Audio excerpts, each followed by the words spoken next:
Greetings, cozy knights. Lower your swords and rest by the fire.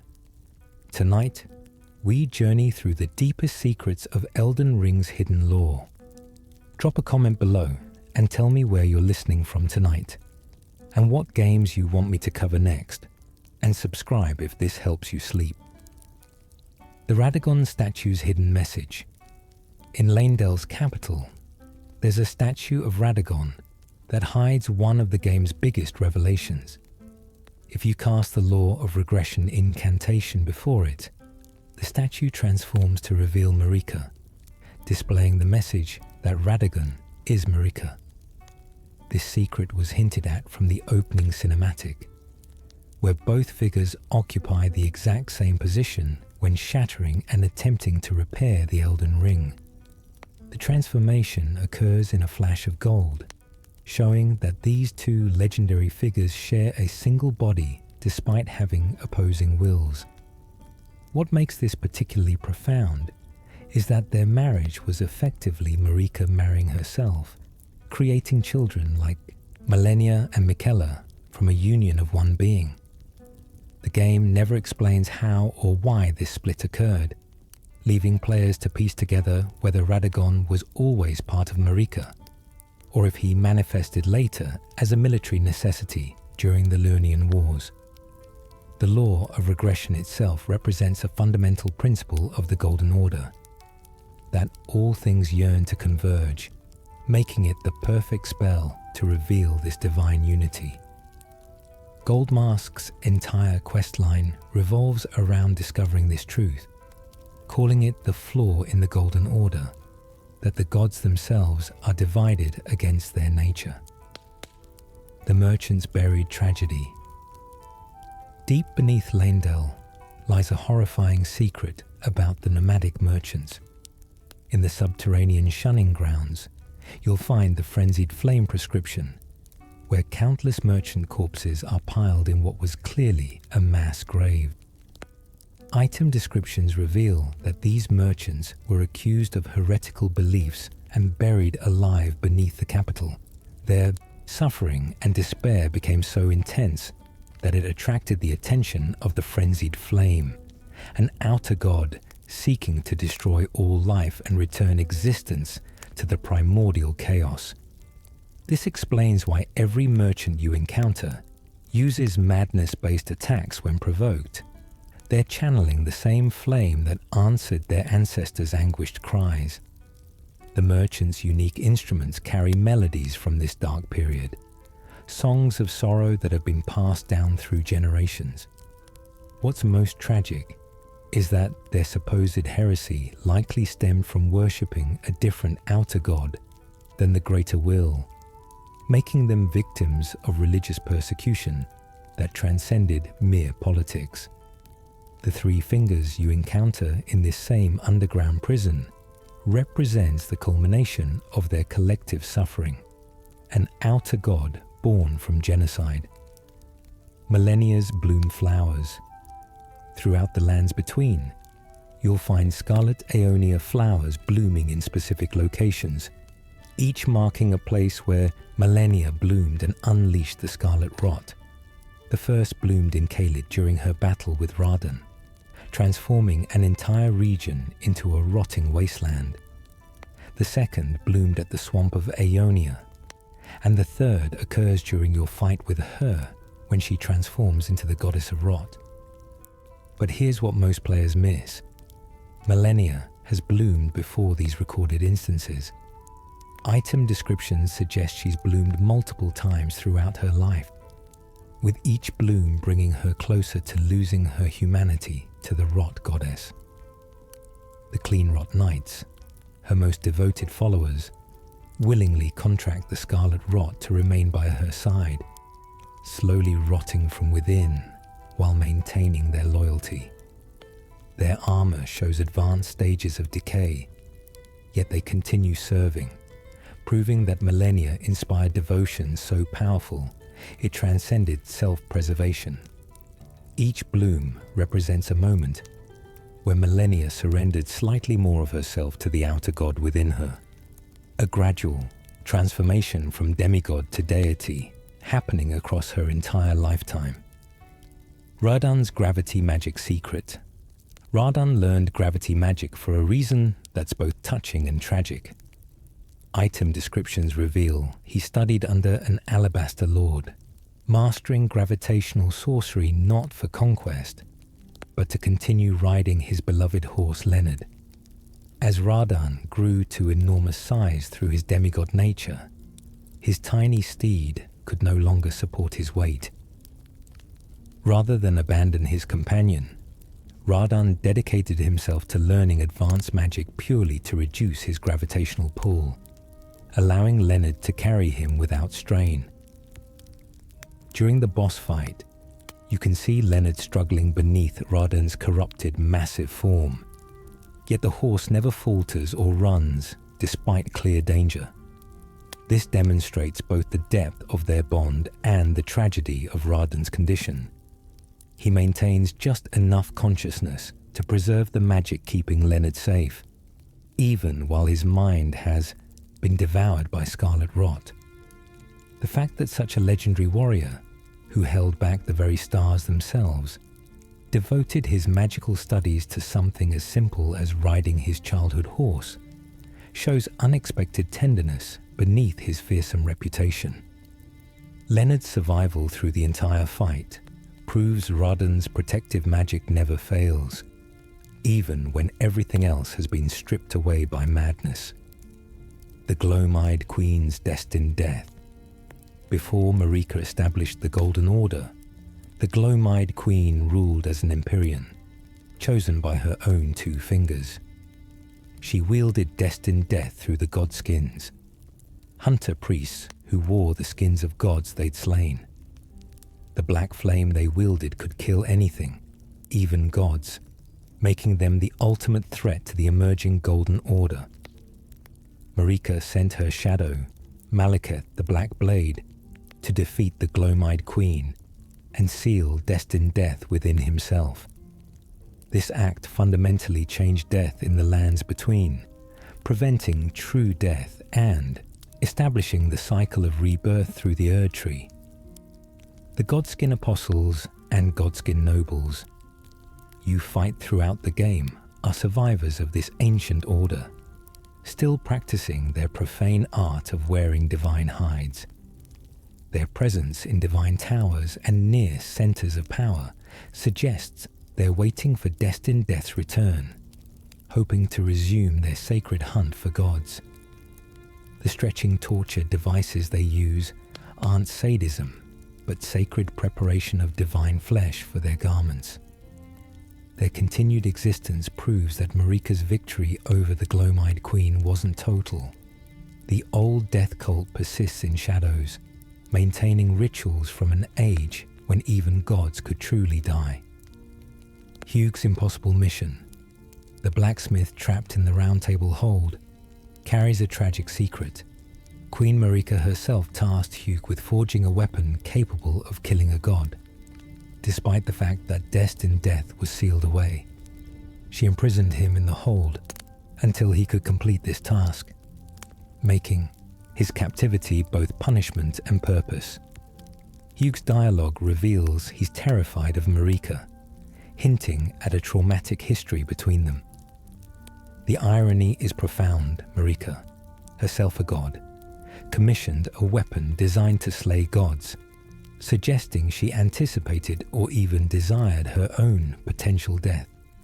Hugh's comments about his shackles indicate he's been imprisoned for an extremely long time, possibly centuries, hammering away at an impossible task. When you bring him smithing stones and bell bearings, he becomes increasingly convinced you're the one who'll make his mission possible, the warrior who'll wield his god-slaying weapon. His devotion to Roderica in the hold's final moments shows a man finding unexpected warmth in his prison, making his fate all the more bittersweet. The fact that he's a misbegotten, one of the crucible cursed beings society rejects, adds another layer. Marika enslaved someone her own order considers beneath humanity to forge the weapon that might end her reign. The Halig Tree's failed cure, Miquella's haligtree wasn't just a sanctuary for the outcasts. Item descriptions reveal it was an experiment to cure both his sister Millennia's scarlet rot and his own curse of eternal youth. The unalloyed gold needles he created were meant to ward off the influence of outer gods, potentially freeing Millennia from the rot god's control. The haligtree itself was grown as an alternative to the Erd tree, powered by Miquella's own blood, rather than the greater will. This explains why you find so many afflicted creatures seeking refuge there. They hoped Miquella's miracle tree could cure their conditions. The tragedy is that Miquella never completed his work. Mog kidnapped him from his cocoon before his transformation could finish, leaving the haligtree in a state of decay. The bewitching branch item shows Miquella had learned to compel affection, but whether this was a benevolent gift or a manipulation tactic remains ambiguous, hinting at the complexity beneath his kind reputation. The tree's golden coloring, distinct from the Erd tree's deeper gold, suggests Miquella was attempting to create something fundamentally different, an order based on compassion rather than the greater will's rigid structure. Its failure represents the death of the Lands Between's best hope for change without destruction. The Omen twins' secret loyalty, Morgott and Mog, the twin Omen sons of Marika and Godfrey, took drastically different paths, yet both remained strangely devoted to the order that rejected them. Morgott, despite being imprisoned in the sewers for his Omen curse, became the last defender of Lendel, using the name Margit to secretly protect the capital he was never allowed to truly inhabit. His remembrance reveals he saw defending the Erd tree as his sacred duty, even though the Golden Order viewed him as an abomination. Meanwhile, Morg embraced his outcast status, but still sought connection to power through blood, creating his own dynasty in mockery of the family that shunned him. What's often overlooked is that both brothers possess great runes, indicating Marika acknowledged them as legitimate shard-bearers despite their cursed birth. Their horns and wrappings mark them as Omen, yet they survived infancy when most Omen born to nobility were killed, suggesting Marika couldn't bring herself to execute her own children despite societal pressure. Morgott's dying words express no bitterness, only duty fulfilled, while Morg's palace represents twisted love for power he was denied. Both found their own answer to rejection, one through self-sacrifice, the other through rebellion, yet neither could fully escape their mother's shadow. Rani's four-armed form. When you first meet Rani's spectral projection, she appears as a delicate woman in a pointed hat, but her true body, found atop her tower, reveals she originally had 4 arms. This isn't random design.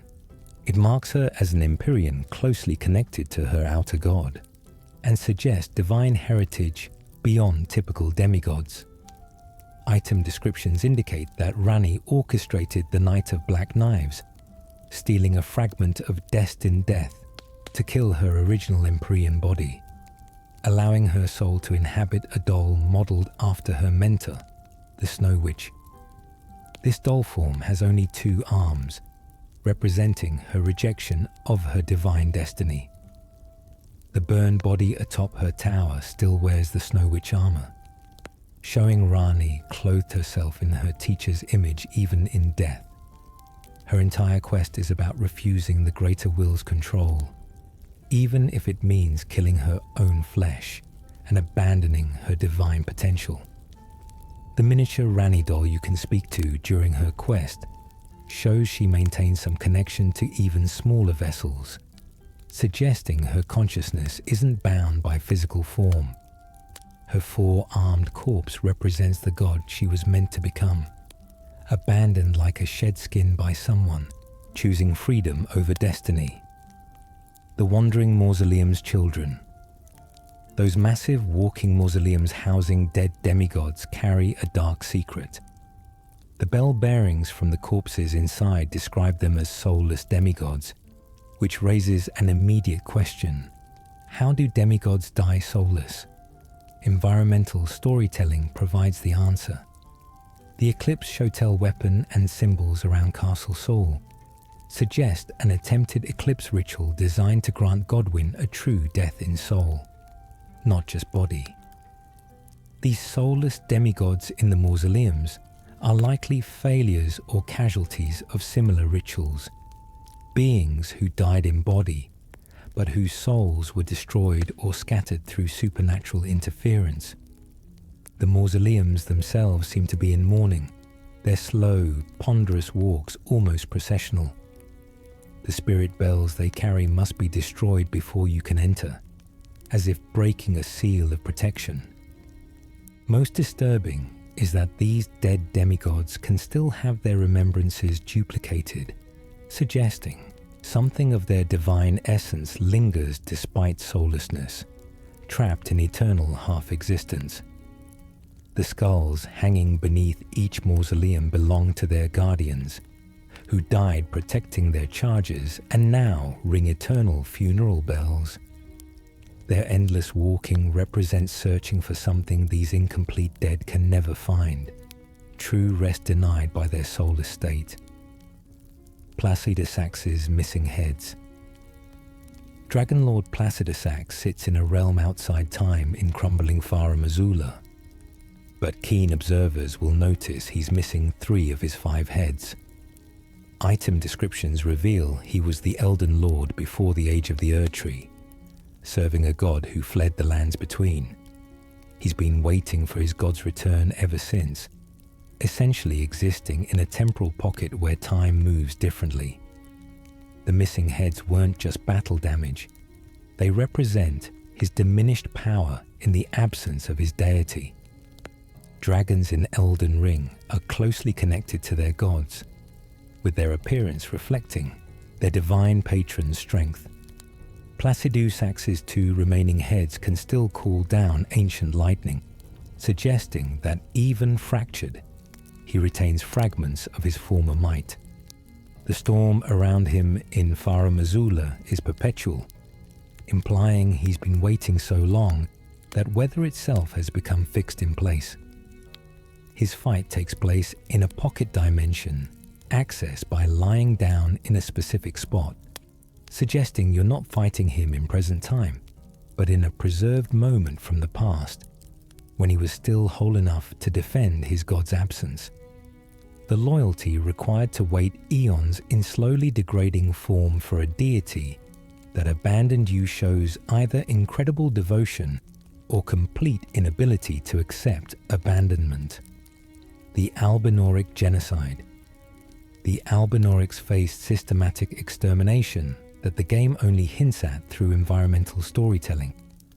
You find Albinauric women in the consecrated snowfield and Albinauric men in Liurnia, but rarely together. Gideon's dialogue reveals he massacred an entire Albinauric village searching for the Haligtree medallion, and the Volcano Manor assassination quests specifically target Albinaurics. Item descriptions explain that Albinaurics are artificial life created through lost silver tear technology, making them soulless in the eyes of the Golden Order and therefore acceptable to slaughter. The first-generation Albinaurics, who can't walk and lose leg functionality over time, were flawed creations, while second-generation Albinaurics, the frog-like ones, represent improved but still imperfect experiments in creating life. Their pilgrimage to the Haligtree shows they recognize Miquella as someone who would accept them despite their artificial origins. The ripple blade weapon associated with them was designed specifically for their physiology, proving they developed their own martial culture despite persecution. Latena's quest reveals first-generation Albinaurics maintain their culture and memories, suggesting they're truly alive, despite what fundamentalists claim. The systematic hunting of beings deemed soulless parallels real-world genocides based on dehumanization, making the Albinoric persecution one of the game's darkest ongoing tragedies. Marika's Numen origin. Queen Marika came from the Numen, a race from outside the lands between. Her hammer's description notes it was made in the lands of the Numen, confirming her foreign origin. The Numen are described as long-lived and said to seldom have children, making Marika's numerous offspring unusual for her people. Somehow, this foreign woman became the vessel for the Elden beast and established the Golden Order, suggesting a rise to power that must have been extraordinary. The Black Knife assassins who killed Godwyn are all Numen women rumoured to have close ties with Marika, implying she maintained connections to her homeland even as a god. This raises disturbing possibilities about the Knight of Black Knives. Did Marika use her own people to kill her son? The Numen's scarcity in the lands between suggests they either don't migrate often, or that something happened to prevent their travel, making Marika's presence and influence all the more significant.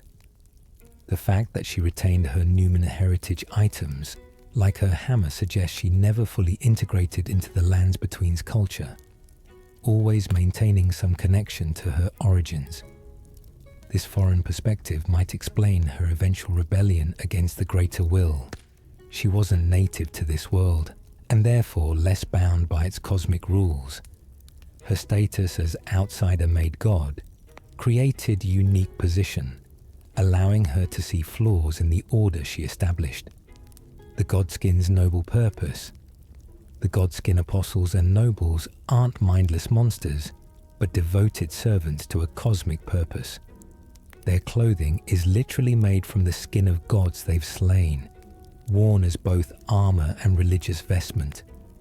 The black flames they wield aren't ordinary fire, but manifestations of destined death itself, the power sealed within Malekith. Before Marika's ascension, the Godskins served the Gloam-eyed Queen, hunting gods as part of the natural order, death coming even for the divine.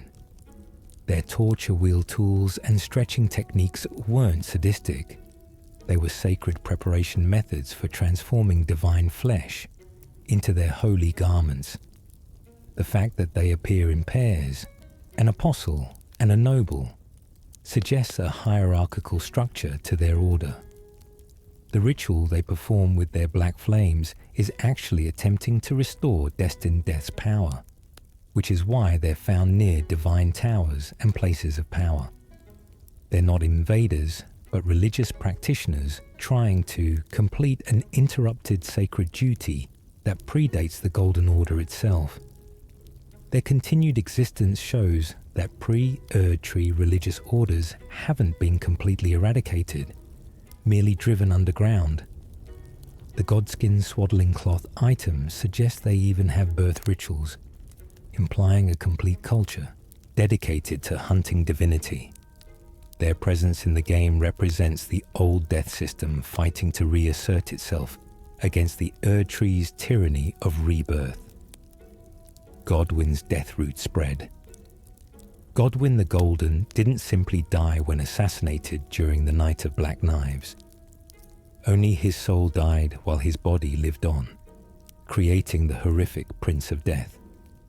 His corrupted corpse lies beneath the Erdtree's roots in deep-root depths, and from there, his death has spread like a cancer throughout the lands between.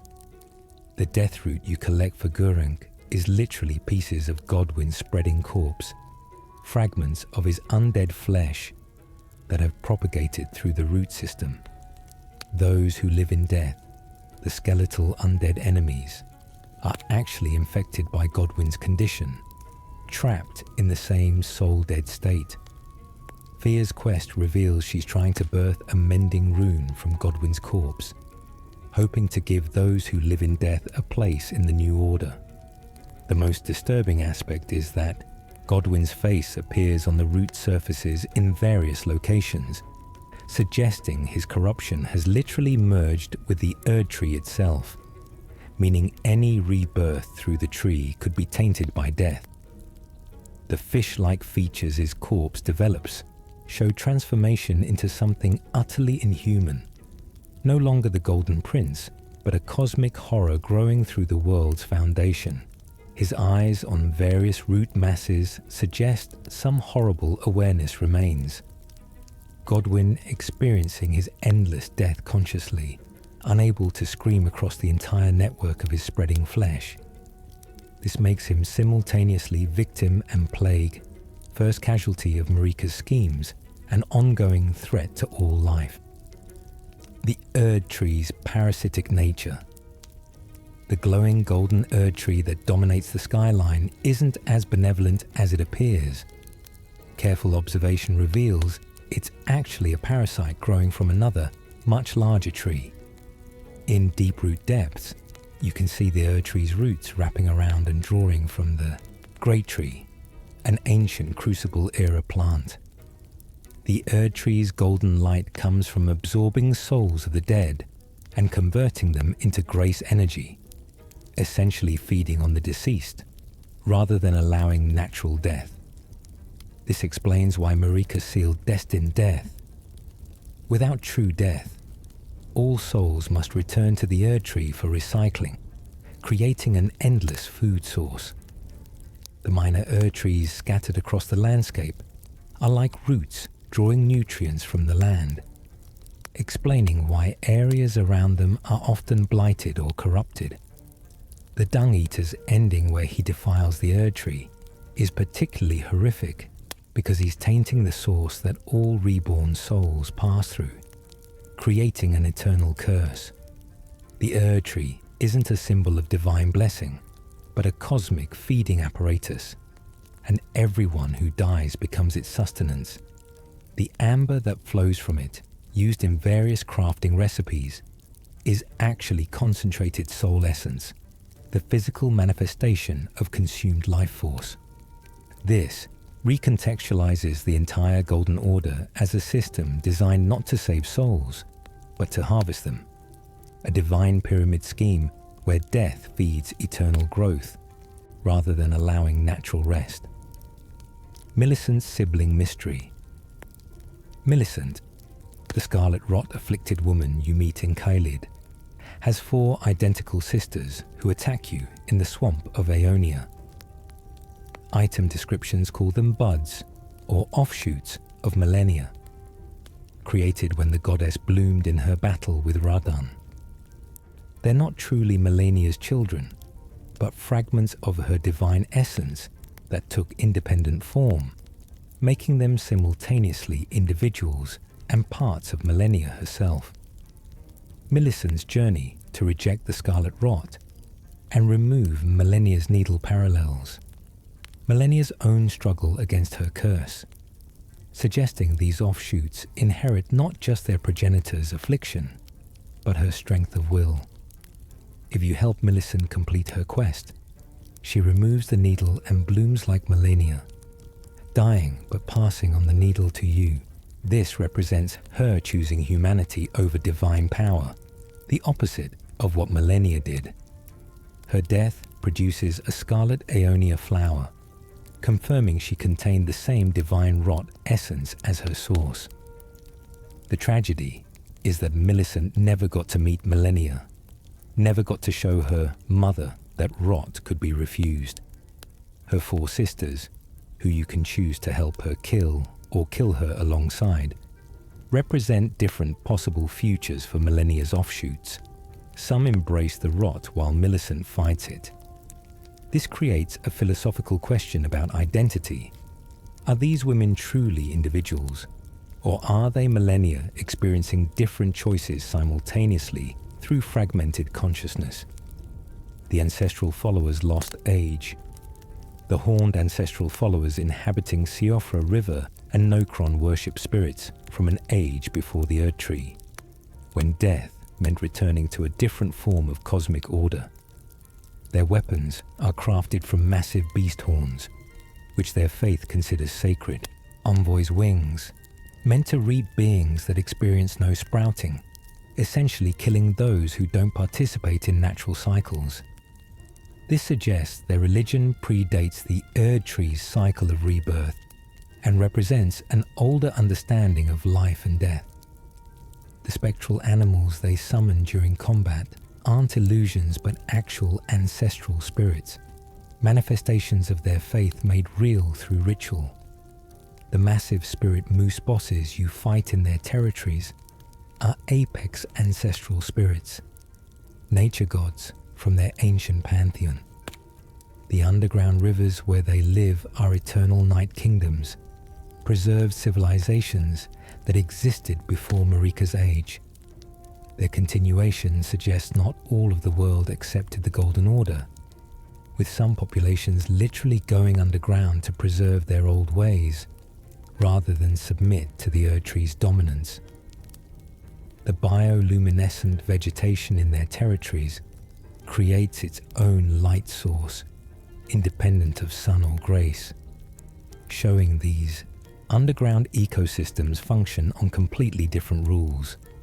Their horn-based weapons and magic channel pure spiritual force rather than glintstone or faith, proving alternative power sources exist outside the Erd tree's system. They're not primitive holdouts, but keepers of sophisticated spiritual technology the surface world has forgotten or suppressed. The Crucible Knights' obsolescence. The Crucible Knights, wearing their distinctive golden tree armor, were the original defenders of the Erd tree when it was still the Crucible, a primordial melting pot of life. Their incantations specifically call upon aspects of the Crucible, summoning horns, breath, and tail attacks that mimic the blended chaotic life from before the Erd tree refined into its current form. But as the Golden Order matured and Marika established fundamentalist principles, these knights became embarrassing relics. Their primal aspects, which were once considered holy manifestations of the Crucible's creative power, became seen as impure or beastly under the new refined Golden Order aesthetics. This is why you find Crucible Knights serving in obscure locations, or as mercenaries. They've been phased out despite their loyalty and strength. Crucible Knight Ordovis and his companion are particularly tragic, exiled to the Oriza hero's grave, a tomb, for their continued faith in the old ways. The 16 original Crucible Knights who served Godfrey have scattered or died, their order dissolving as the world moved toward fundamentalist perfection and away from the chaotic vitality they represented. Their tree and swirl crest appears on various ancient structures, showing they once had official status and widespread influence. The fact that their incantations still work proves the Crucible's power persists despite being philosophically rejected. You can't eliminate cosmic forces just by declaring them unfashionable. Their existence asks whether the Golden Order's refinement represents evolution or loss, trading vital chaos for sterile perfection. The Fire Giants spared life. After Marika's forces defeated the Fire Giants in their war for dominance, she chose to spare one, forcing him to tend the flame of ruin for eternity. This wasn't mercy, but calculated cruelty. The Fire Giants worshipped a fell god, whose flame could burn the Erd tree, making them the greatest threat to the Golden Order. By killing all but one and binding that survivor to maintain the very flame that could destroy her, Marika created a living monument to her victory. The Fire Giant you fight is literally the last of his entire race, forced to guard the weapon that could have saved his people, but unable to use it. His remembrance notes he still tends the flame despite millennia passing, maintaining his duty even though he knows this flame represents his people's genocide.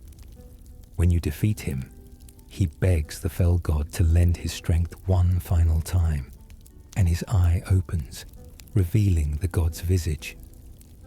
The Fel gods' continued existence through the giant's body suggests outer gods don't truly die, but persist through their followers, meaning Marika's victory was incomplete. She could slaughter a people, but not destroy their deity. The giant's deliberate self-crippling, tearing off his own leg rather than let you claim it as trophy, shows defiant dignity even in defeat.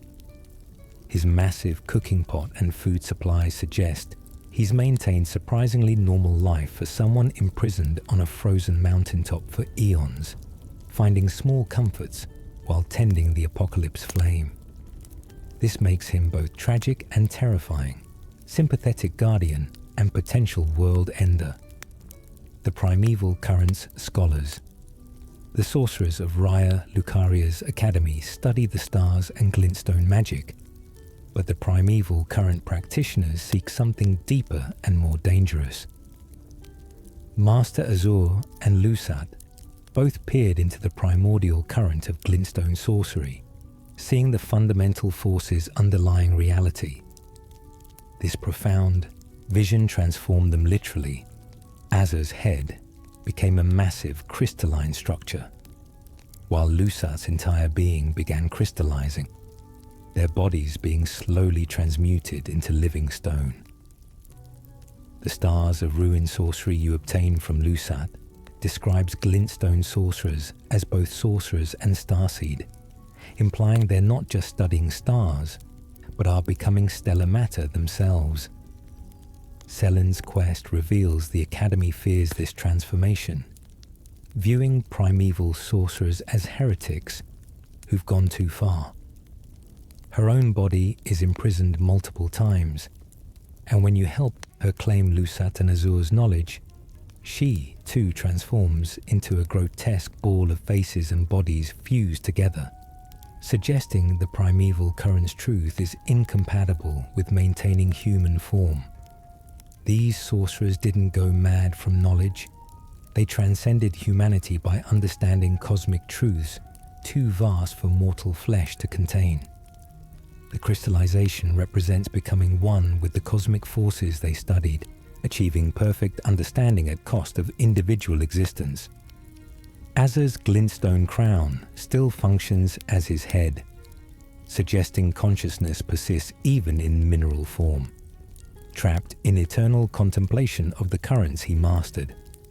Their fate warns that some knowledge transforms the knower so fundamentally that returning to human limitations becomes impossible. The Night Maiden's fallen status. The black-robed women with silver masks attacking you in Korea Manor and Raya Lucaria weren't always enemies. These Night Maidens were once sacred attendants to the Carian royal family, specifically serving the moon deity the Carians worshipped. Their silver masks represent the full moon, and their flowing dark robes symbolize the night sky. But Renala's heartbreak after Radagon left her caused a cascade of collapse. The scholars of the Academy rebelled and imprisoned her, and the Night Maidens, lacking their queen's direction, devolved into hostile guardians of an abandoned order. If you examine their placement carefully, they're still performing guard duty, protecting approaches to the debate hall where Renala is sealed. Their continued loyalty despite Renala's madness shows the depth of their devotion. The Carian Night Set explains that these knights served the moon alongside the Cuckoo Knights, and the Night Maidens filled a similar role for nocturnal rituals. Their glintstone magic focuses on moon phases and night sorceries, arts that require darkness to practice, meaning they're quite literally creatures of the night, continuing their duty long after anyone remembers why. The sorceries they cast are ancient Carian magic that predates the Academy's current curriculum, showing they preserve knowledge Renala's students have lost.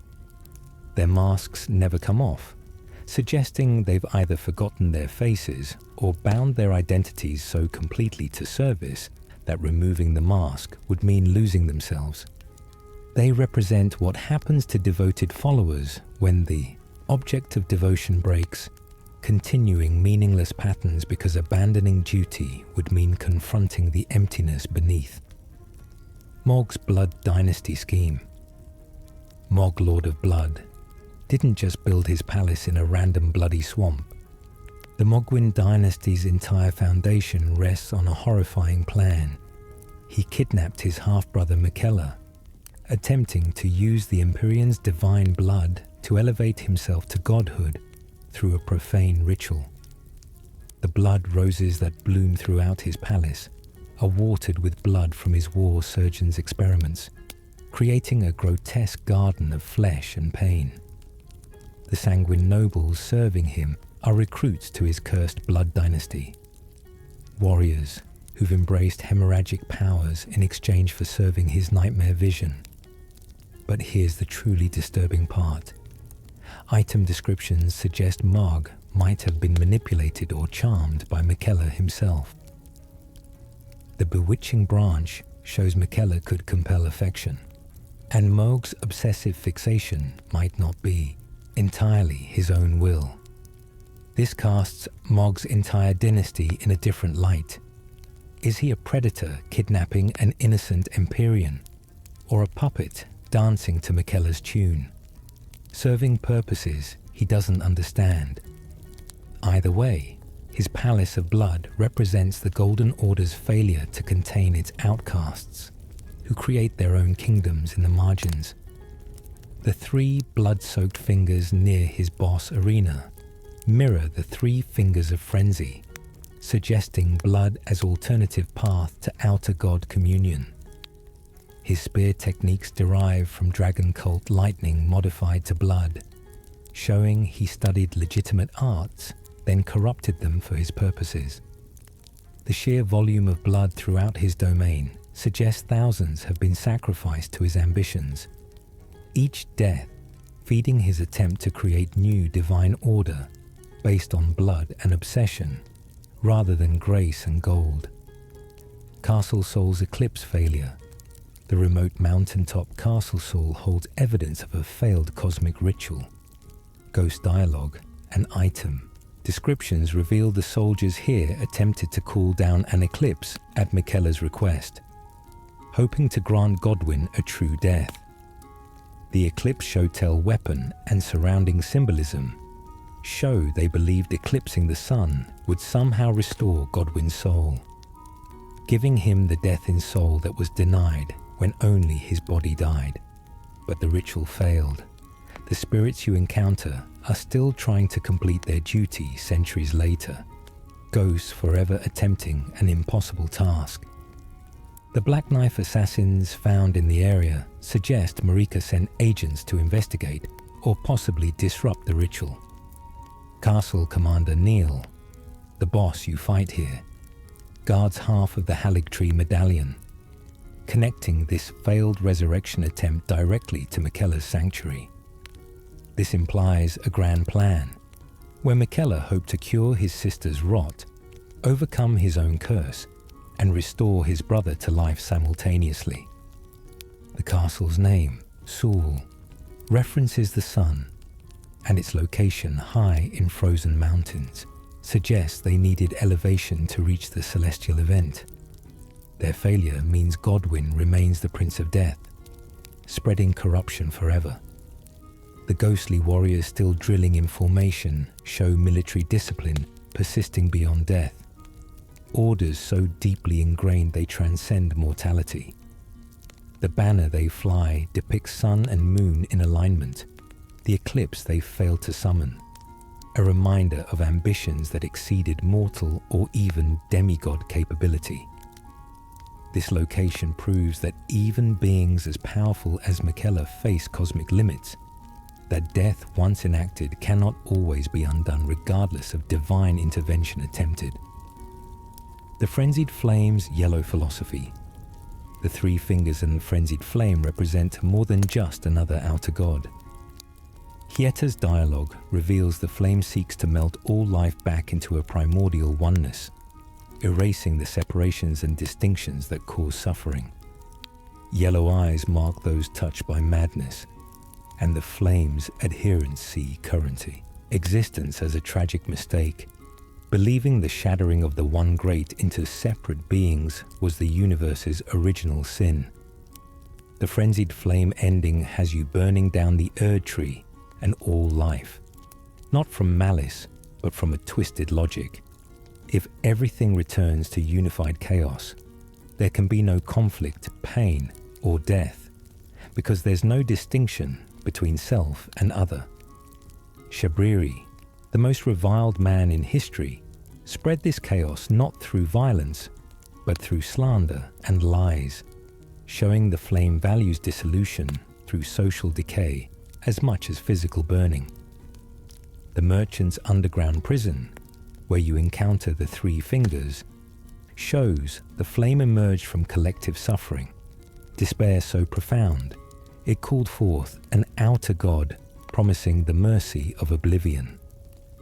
The two fingers represent order and division, while the three fingers represent chaos and unity through annihilation.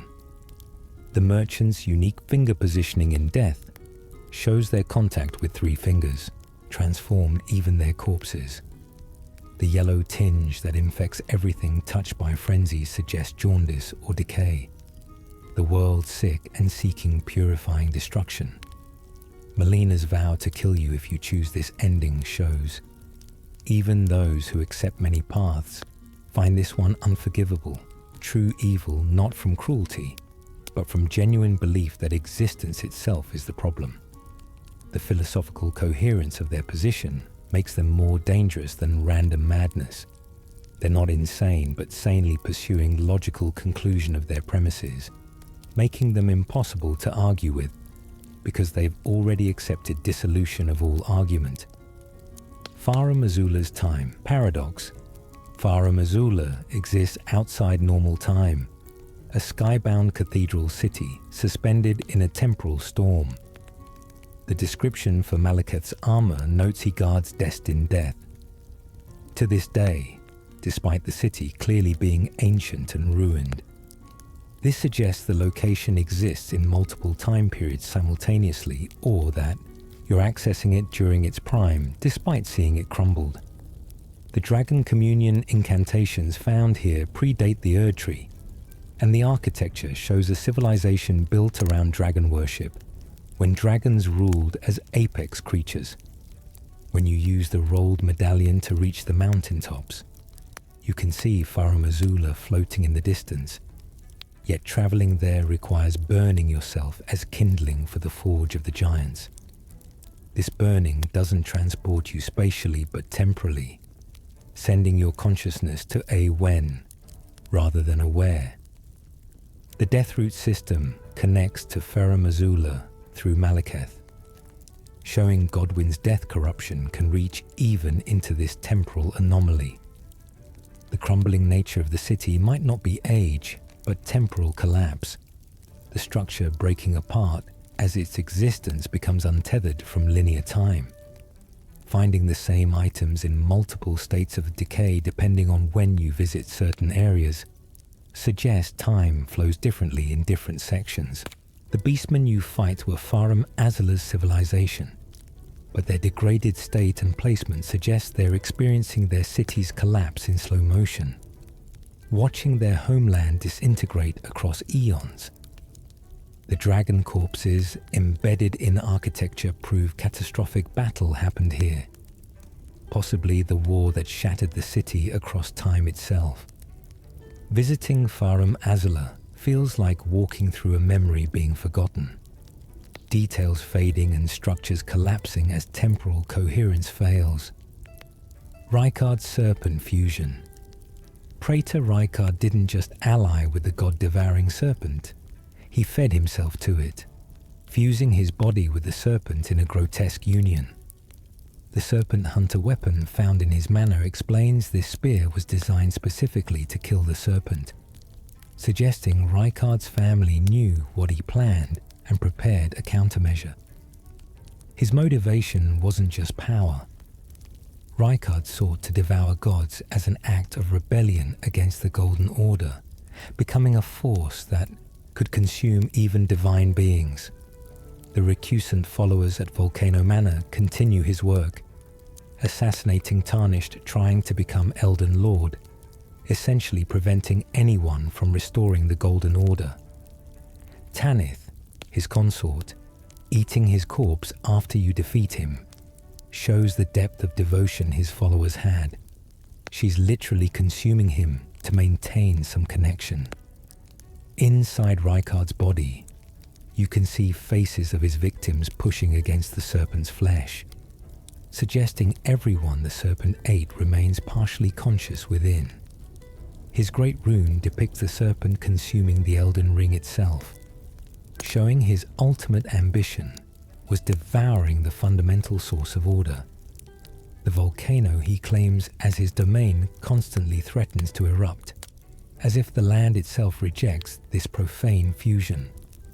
The serpent's magma-based attacks combine with Rykard's sorcerous knowledge, creating hybrid power neither could achieve alone. His remembered voice speaking through serpent flesh proves his consciousness persists in the fusion, experiencing existence as massive predatory creature endlessly consuming. The tragedy is, he succeeded in becoming something that could threaten gods through consumption, but lost his individual identity in the process, making him both everything he wanted and nothing he was. His Manor's continued operation despite his transformation shows. His followers maintain his rebellion, recruiting new members to philosophy of devouring the divine order from within.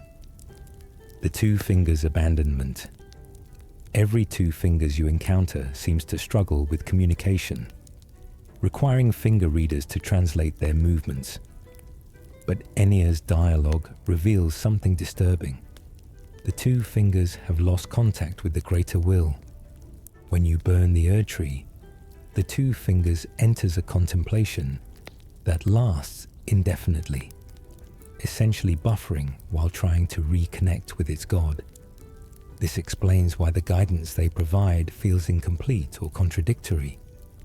The Three Fingers, representing the frenzied flame, remains active and communicative, suggesting outer gods of chaos have easier time maintaining presence than those of order. The greater will's abandonment might have occurred during or after the shattering, meaning every Two Fingers in the world is operating on outdated instructions, priests following rituals whose meaning they no longer fully understand. This casts doubt on every divine mandate in the game.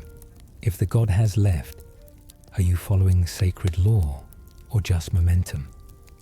The Round Table holds Two Fingers being dead when you first arrive, shows this communication breakdown has been lethal for some, while others persist in faithful silence. The finger reader's increasing desperation as you progress suggests they sense abandonment but cannot admit it. Their translations become more vague and philosophical, possibly improvising guidance because genuine divine communication has ceased. This reframes your entire journey. You're not following divine plan, but making it up as you go, with Two Fingers desperately pretending they know what Greater Will wants. The ending, where you restore Golden Order, happens without Greater Will's input, suggesting divine absence rather than divine plan. Every order you establish is human choice disguised as cosmic destiny, free will masquerading as predestination, because admitting the gods have left would shatter the remaining faithful. Rogier's curse mark investigation. Rogier's quest to investigate the Night of Black Knives leads him to Stormvale's depths, where he discovers Godwyn's face growing on the roots. Touching this face gives him deathblight, slowly killing him despite his powerful magic. His research reveals that the Black Knives used fragments of destined death stolen from Malekith, and the curse mark of death was split between Ranni and Godwyn during the assassination. Ranni's half killed her body, while Godwyn's killed his soul, creating two incomplete deaths.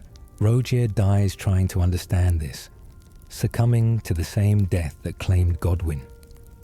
His final dialogue suggests he believes mending the curse mark could solve the death problem plaguing the lands between, but he's too weak to continue. Dee in Fear's storyline intersects with this. Dee hunts those who live in death, while Fear seeks to birth a mending rune from Godwyn's corpse. Rogier's notes in the Round Table Hold show extensive research into Rani's involvement, understanding that she orchestrated the assassinations, but unable to determine why. His death represents the danger of seeking truth in a world where knowledge itself can corrupt and kill you. The black growth spreading from his legs shows death blight consuming him from contact point upward, a slow, creeping doom he faces with scholarly detachment.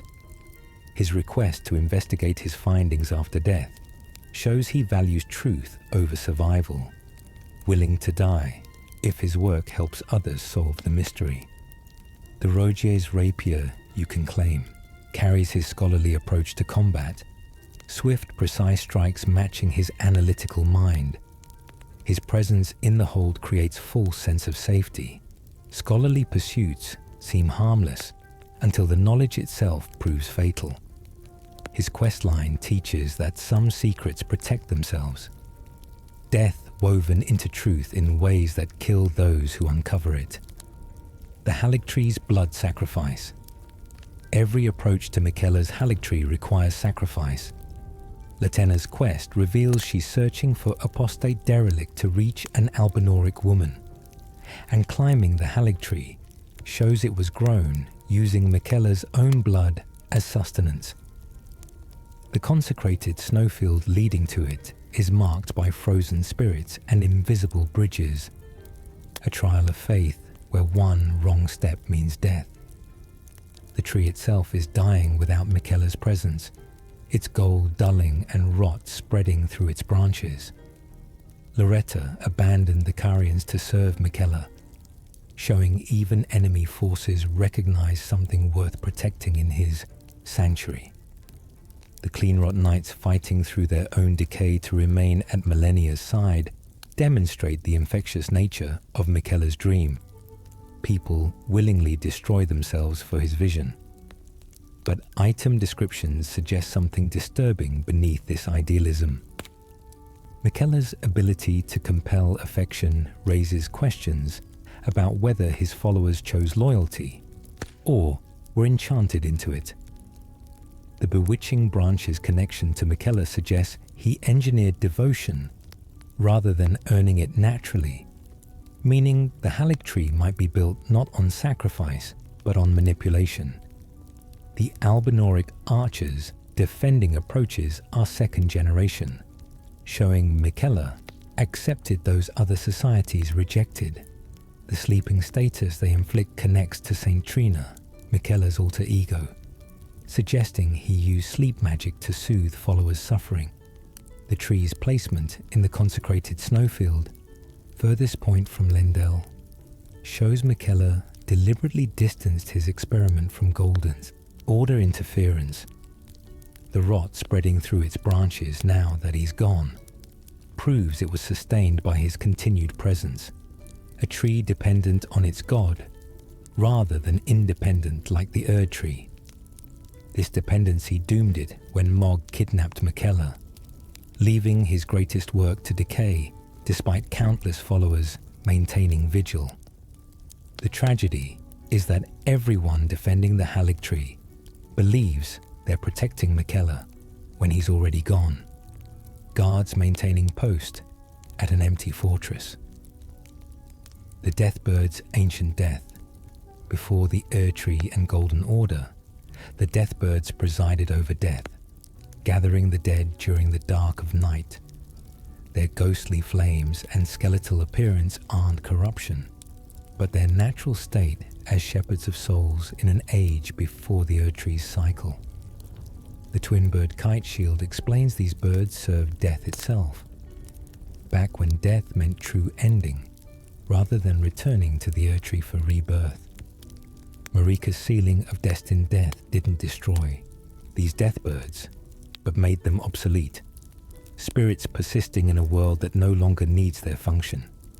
They attack with death sorceries, proving they command actual death magic rather than mere imitation. The ancient death rancor spell they're connected to calls vengeful spirits, showing their domain includes not just ending life but what comes after. Finding them only at night reinforces their connection to an older cosmic order where darkness and death were natural partners.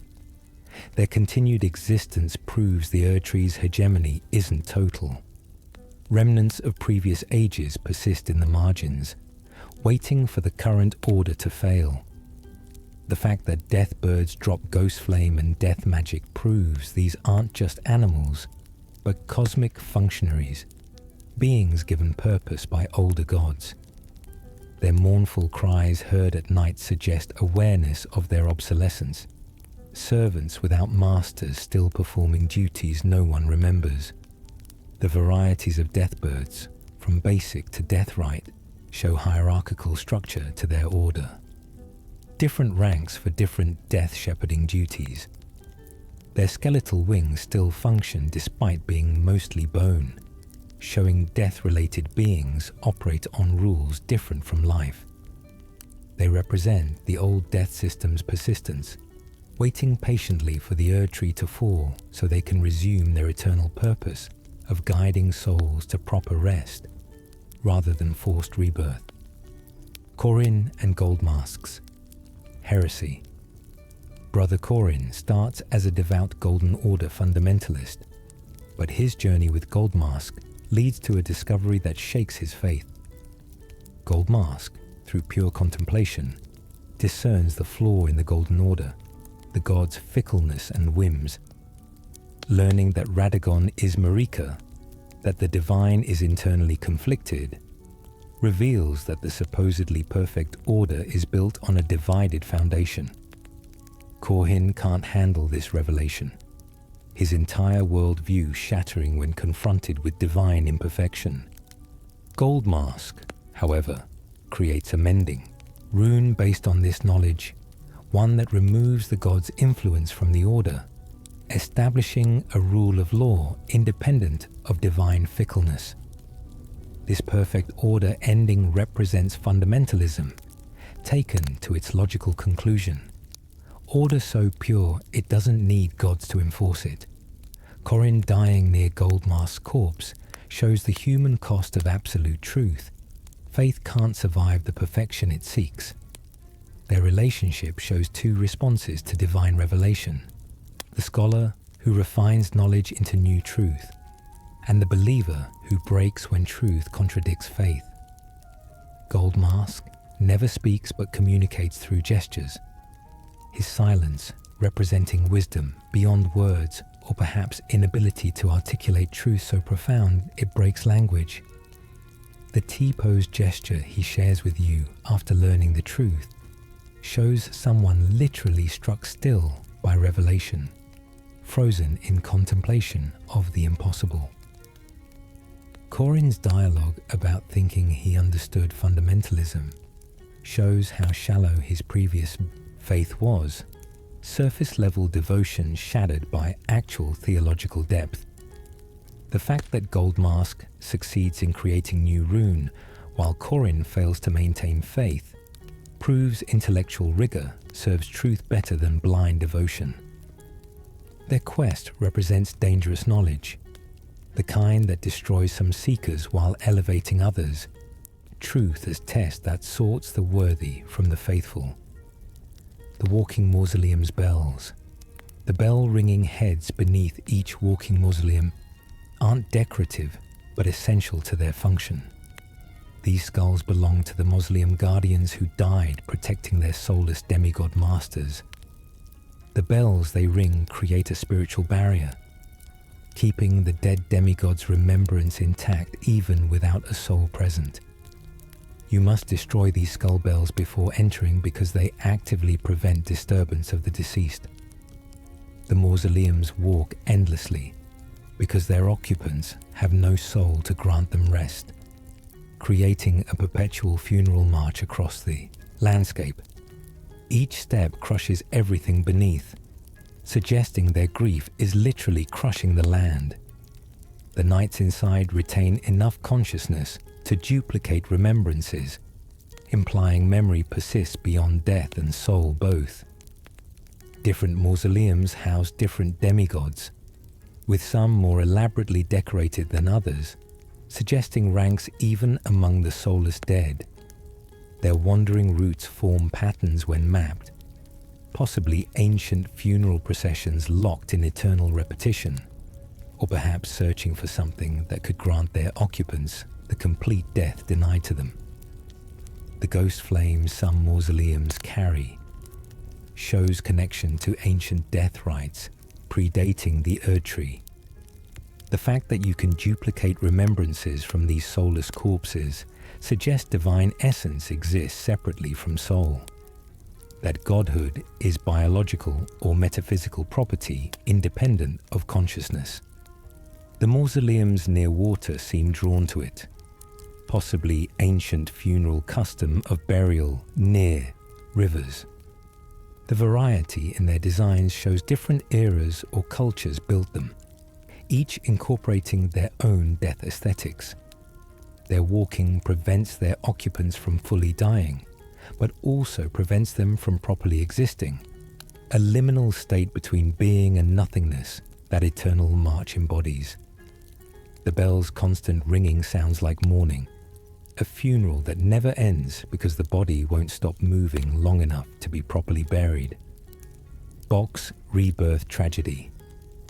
Bok the Seamster's storyline is a quiet tragedy about self-image and acceptance. This demi-human was abandoned by his people and lives as a tailor, creating beautiful clothing for others while hating his own appearance. If you give him La Voltaire to rebirth himself as human through Renala, he emerges beautiful but speechless and dies shortly after, because demi-humans can't survive the rebirth process. His final words suggest he finally felt beautiful, but the cost was his life. Alternatively, if you use the "you're beautiful" prattling part near him, he learns to accept himself and lives. This seems like simple wholesomeness until you examine the implications. The prattling pate is described as potentially having slight manipulative power, meaning Bok's self-acceptance might be magical compulsion rather than genuine growth. Either choice, rebirth or magical acceptance, involves changing Bok from his natural state. The game offers no option for Bok to genuinely accept himself through natural means, suggesting self-love in this world requires either death or enchantment, a dark commentary on beauty standards and acceptance. Bok's tailoring skill proves demi-humans possess talents equal to humans, making their persecution purely aesthetic prejudice. His loyalty to you stems from simple kindness, showing how starved for acceptance he's been. The seamster kit he carries contains needles that could harm enemies, but he never fights, his nature fundamentally peaceful despite society treating him as monster. His dream of serving nobility by altering their clothes shows he's internalized the same hierarchy that rejects him, wanting to serve the very system that demeans his existence. His story questions whether self-acceptance is possible in genuinely oppressive systems, or if some circumstances make self-hatred inevitable. The lack of good options for helping him proves the Golden Order's corruption runs so deep that even individual kindness can't overcome structural cruelty. The Greater Will's silence. Throughout Elden Ring, you serve as a tarnished guided by grace from the Greater Will, yet the Greater Will never speaks directly. Every communication comes through intermediaries like the Two Fingers or finger readers, and even they admit contact has been lost. Hieta's dialogue about the Greater Will suggests it made a mistake, that the current state of reality is an error it either can't or won't fix. The Frenzied Flames philosophy specifically calls out the greater will's act of separating the one great into individuals as the original sin.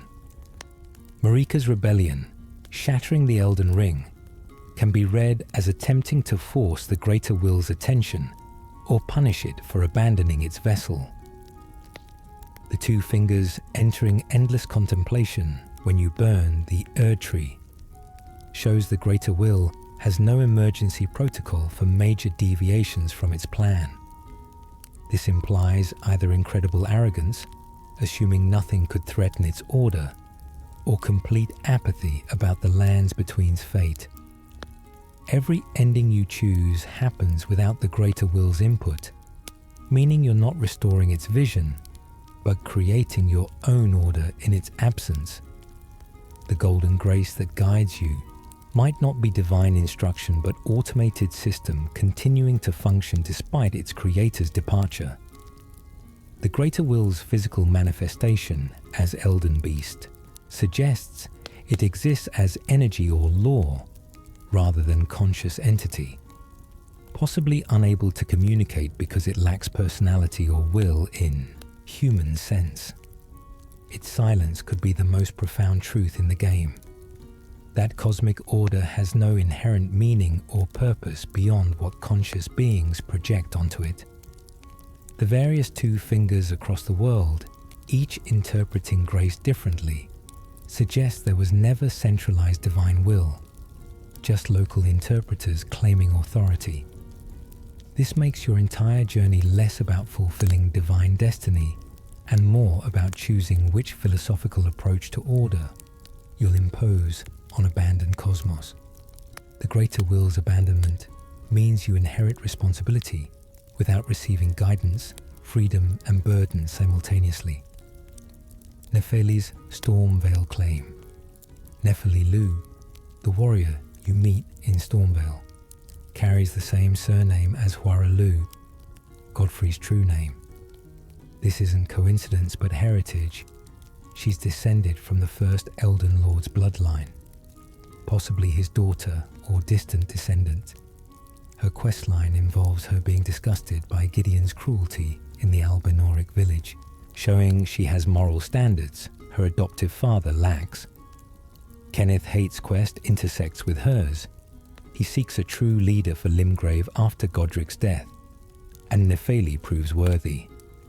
If you complete both quest lines, she becomes the Lord of Stormvale, not through conquest, but through recognition of her noble bearing and Lu heritage.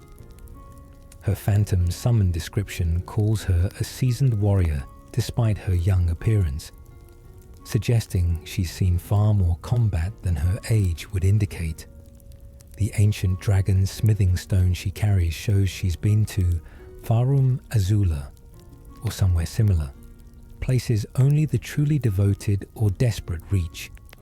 Her claim to Stormvale represents proper succession, a warrior queen in the tradition of Godfrey himself, versus Godric's pathetic grafted mockery of power. Her initial appearance helping against Godric shows her arriving at perfect narrative moment, as if fate or grace positioned her to reclaim her family's holding. The hawks that circle Stormvale after she takes control mirror Godfrey's beast regent, showing even nature acknowledges proper ruler. Her reluctance to claim power shows genuine nobility. She needs to be convinced rather than seeking throne, opposite of every other candidate. The Stormhawk she keeps shows connection to Stormvale's legacy, as hawk symbolism appears throughout the castle. Her path from exiled daughter to rightful ruler mirrors the Tarnished's own journey from graceless outcast to potential Elden Lord. She represents hope that proper order can be restored through merit and heritage rather than violence and theft. The Living Jar's consciousness. Question. Alexander and the other warrior jars raise profound questions about consciousness and identity. They're created by filling clay vessels with warrior remains, the flesh and souls of the dead mixing to create new life. But are they the people whose remains they contain, or entirely new beings? Alexander's personality seems distinct, not merely the combined traits of his contents. He seeks strong warriors to consume, growing more powerful through absorption. This means his consciousness evolves based on who he eats, making his identity a shifting amalgamation. The smaller jars in Jarben's village seem to have individual personalities despite being the same species. This suggests the clay shell provides a framework for consciousness, while the contents provide experiences and power. The tragic implication is that warrior jars are sentient graves, walking tombs carrying their victims' remains and possibly fragments of their consciousness. When you help Alexander become stronger by feeding him warriors, you're enabling what amounts to serial cannibalism, despite his friendly demeanor. His final dual request represents a jar's highest aspiration, to be consumed by a stronger warrior after death, continuing the cycle. This makes their culture a form of respectful cannibalism, where being eaten by the worthy is the ultimate honor. Alexander's journey from Kalid to Faramazula shows him seeking the strongest possible warriors to consume, literally eating his way up a power hierarchy. His cheerful personality, despite being literally composed of corpses, raises questions about whether death trauma transfers through remains or if the jar's consciousness exists separately. The potentate's largest jars presumably consumed legendary heroes to reach their size, making them archives of lost champions. This cannibalistic life cycle creates philosophical horror, your identity composed of others' deaths, growing by consuming more deaths, aspiring to be consumed so your identity becomes part of another's collection. Its existence as perpetual theft and gift simultaneously, taking life to extend existence, then giving that compounded existence to the next generation. The Tarnished's true purpose. The opening cinematic shows Tarnished being called back to the lands between by grace after long exile. But Marika's own words, found throughout the game, reveal this was always the plan. She exiled Godfrey and his people, stripping them of grace, specifically so they would grow strong through hardship and return when needed. This means every Tarnished, including you, is a weapon Marika created to challenge the golden order she built. The guidance of grace pointing you towards sites and bosses isn't divine will, but Marika's pre-programmed instructions, a dead woman's final manipulation. The Two Fingers believes it's directing you to become Elden Lord and restore order, but Marika's hidden messages suggest she wanted the opposite. Someone strong enough to shatter the current order completely. This makes your entire journey a proxy war between Marika's rebellion and the greater will's attempt to maintain control. Every ending represents how you resolve this conflict, whether you restore order, transform it, or burn everything down. The fact that you can choose suggests Marika's plan was incomplete. She created the weapon, but couldn't determine how it would be used. You're not destined to be Elden Lord, but destined to have the power to choose what comes next. Free will wrapped in predestination. The multiple Tarnished who preceded you, defeated by Margit or lost in the world, show that being called doesn't guarantee success. Your latest in a line of attempted solutions to problem Marika created by shattering the ring. The Tarnished champions at the Round Table, each pursuing different visions, prove there was never one intended outcome, but many possible resolutions. Gideon's despair at learning Marika wants endless struggle rather than resolution shows how twisted her final plan may be. Perhaps she didn't want new Elden Lord, but eternal conflict. punishment for the greater will disguised as invitation to ascend. Your choices matter precisely because Marika ensured no single predetermined path, creating chaos rather than new order as her ultimate rebellion. The ancestral spirit, Boss's cosmic connection. The ancestor spirit and regal ancestor spirit aren't just animals, but manifestations of the ancestral worship that predates the Erd Tree.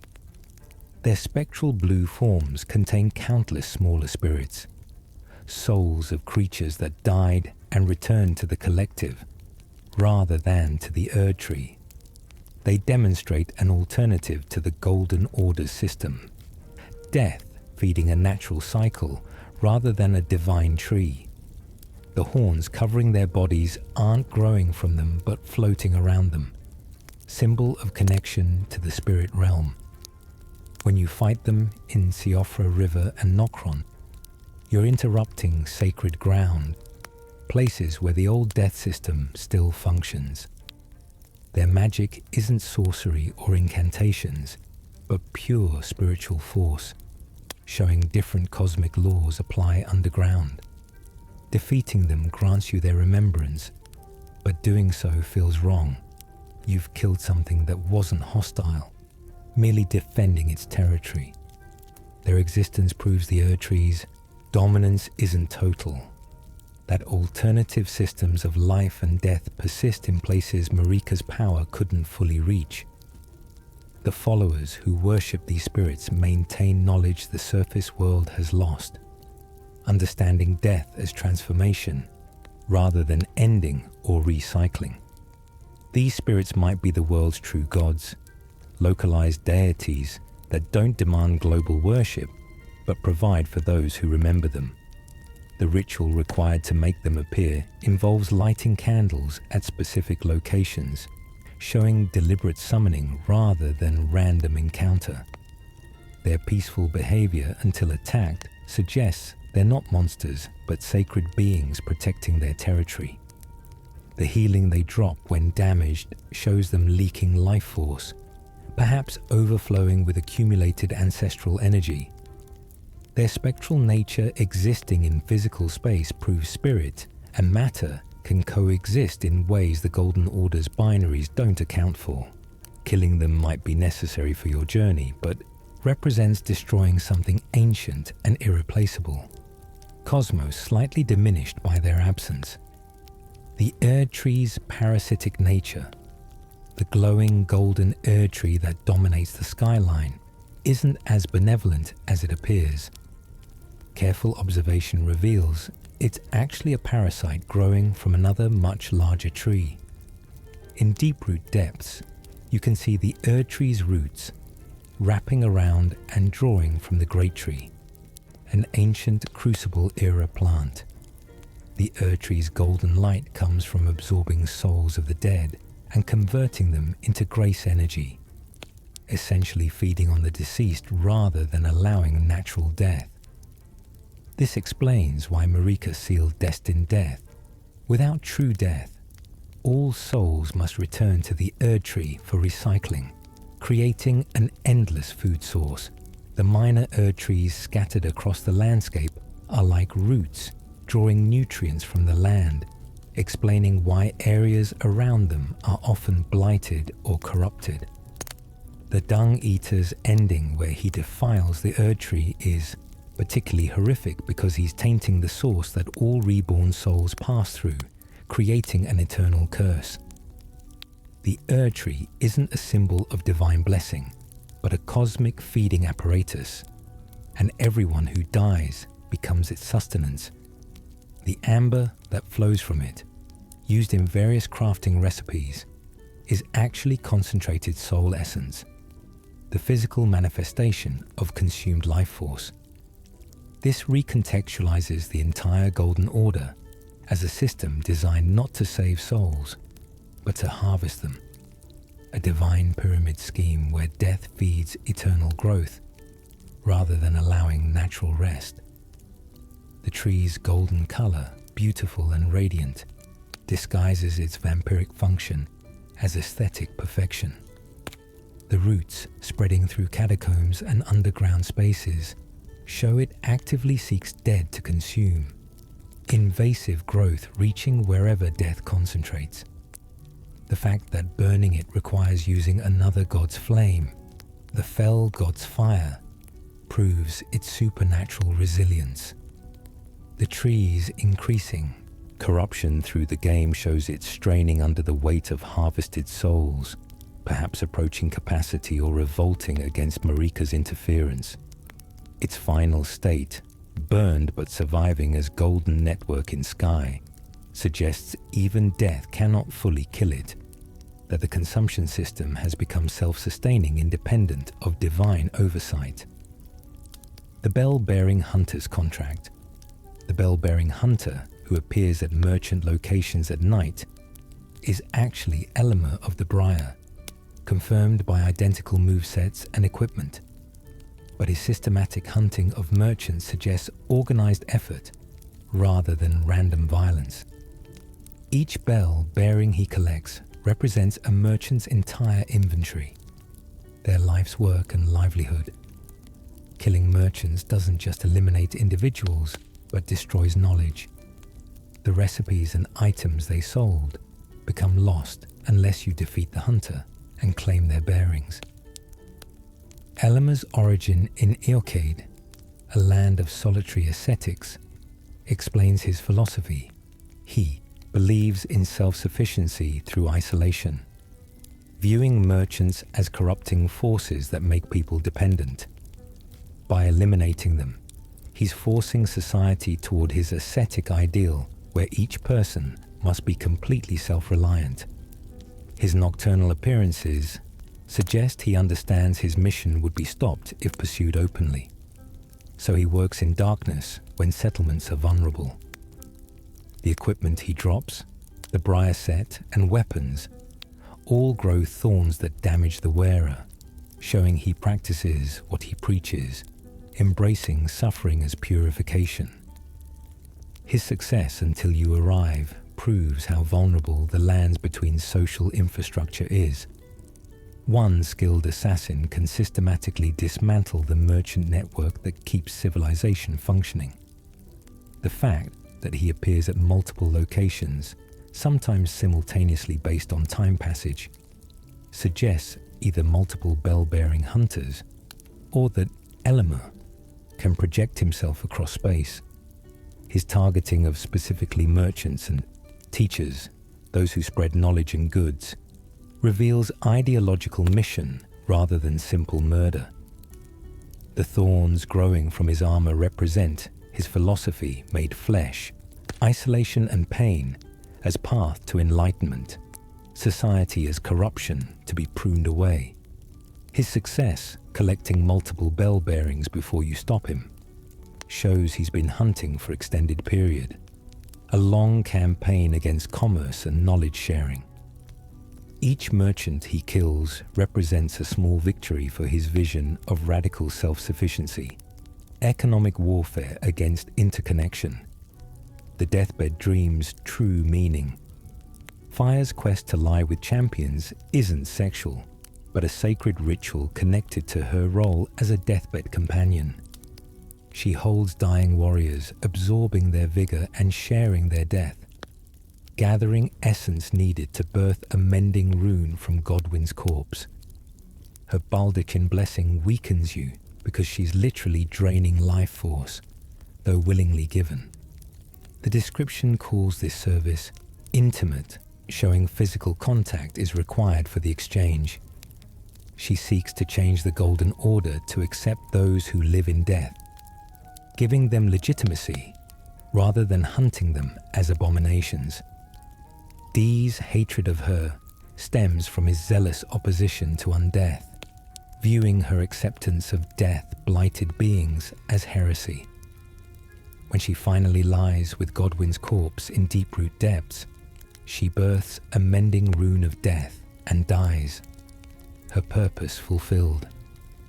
The rune she creates would establish an order where life and death coexist, where being neither fully alive nor fully dead is accepted rather than persecuted. Her companions protecting her after death show she inspired genuine devotion despite society condemning her purpose. Fear represents the ultimate conclusion of her role. A deathbed companion who doesn't comfort dying warriors through their passing, but joins them in death permanently, united with all she's comforted. The fact that she can birth new rune from collected death energy proves that alternative cosmic rules can be created from philosophical positions, that the mending runes aren't just repairs, but reinterpretations of existence itself. Her embrace of Godwyn, most corrupted death in the lands between, shows extreme commitment to her philosophy of accepting death in all forms.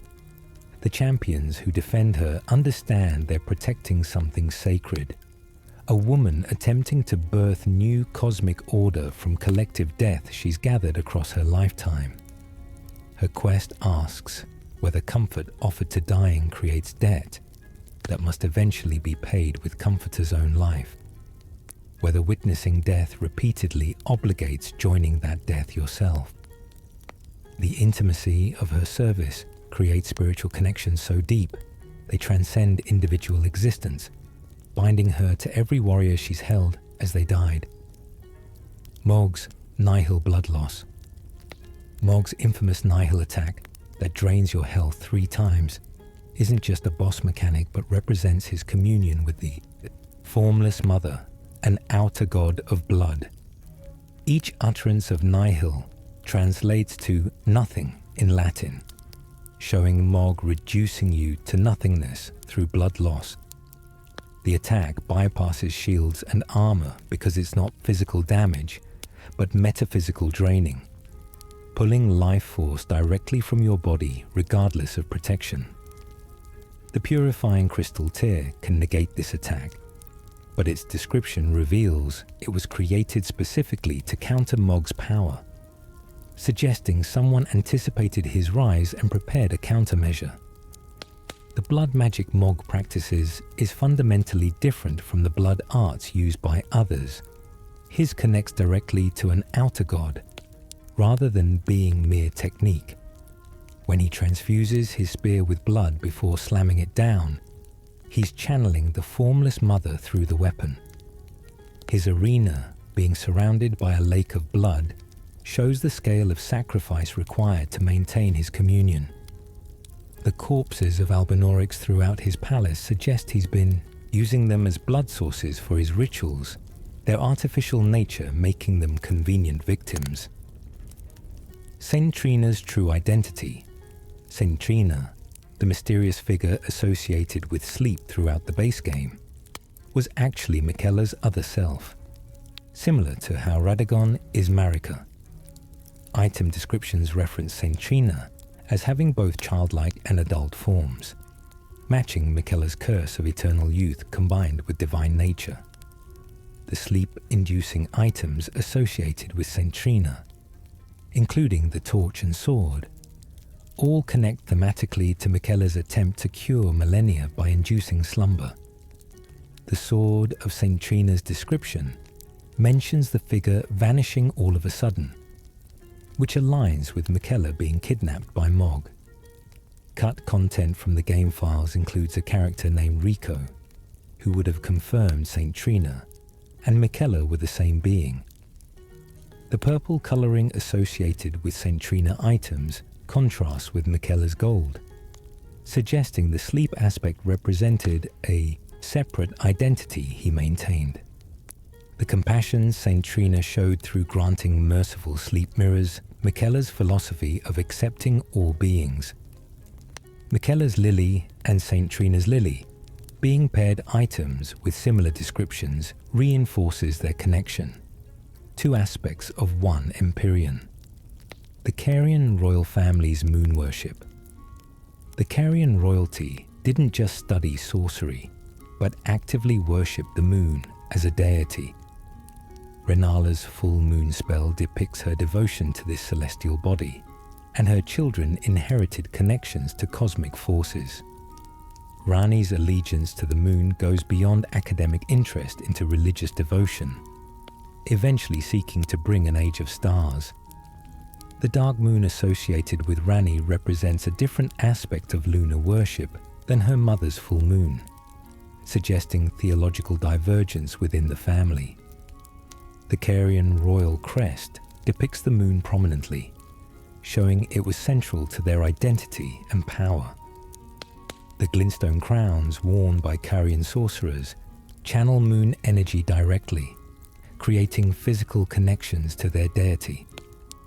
Renala's madness after Radagon left might stem partly from losing her connection to the moon through heartbreak, her faith shattered alongside her marriage.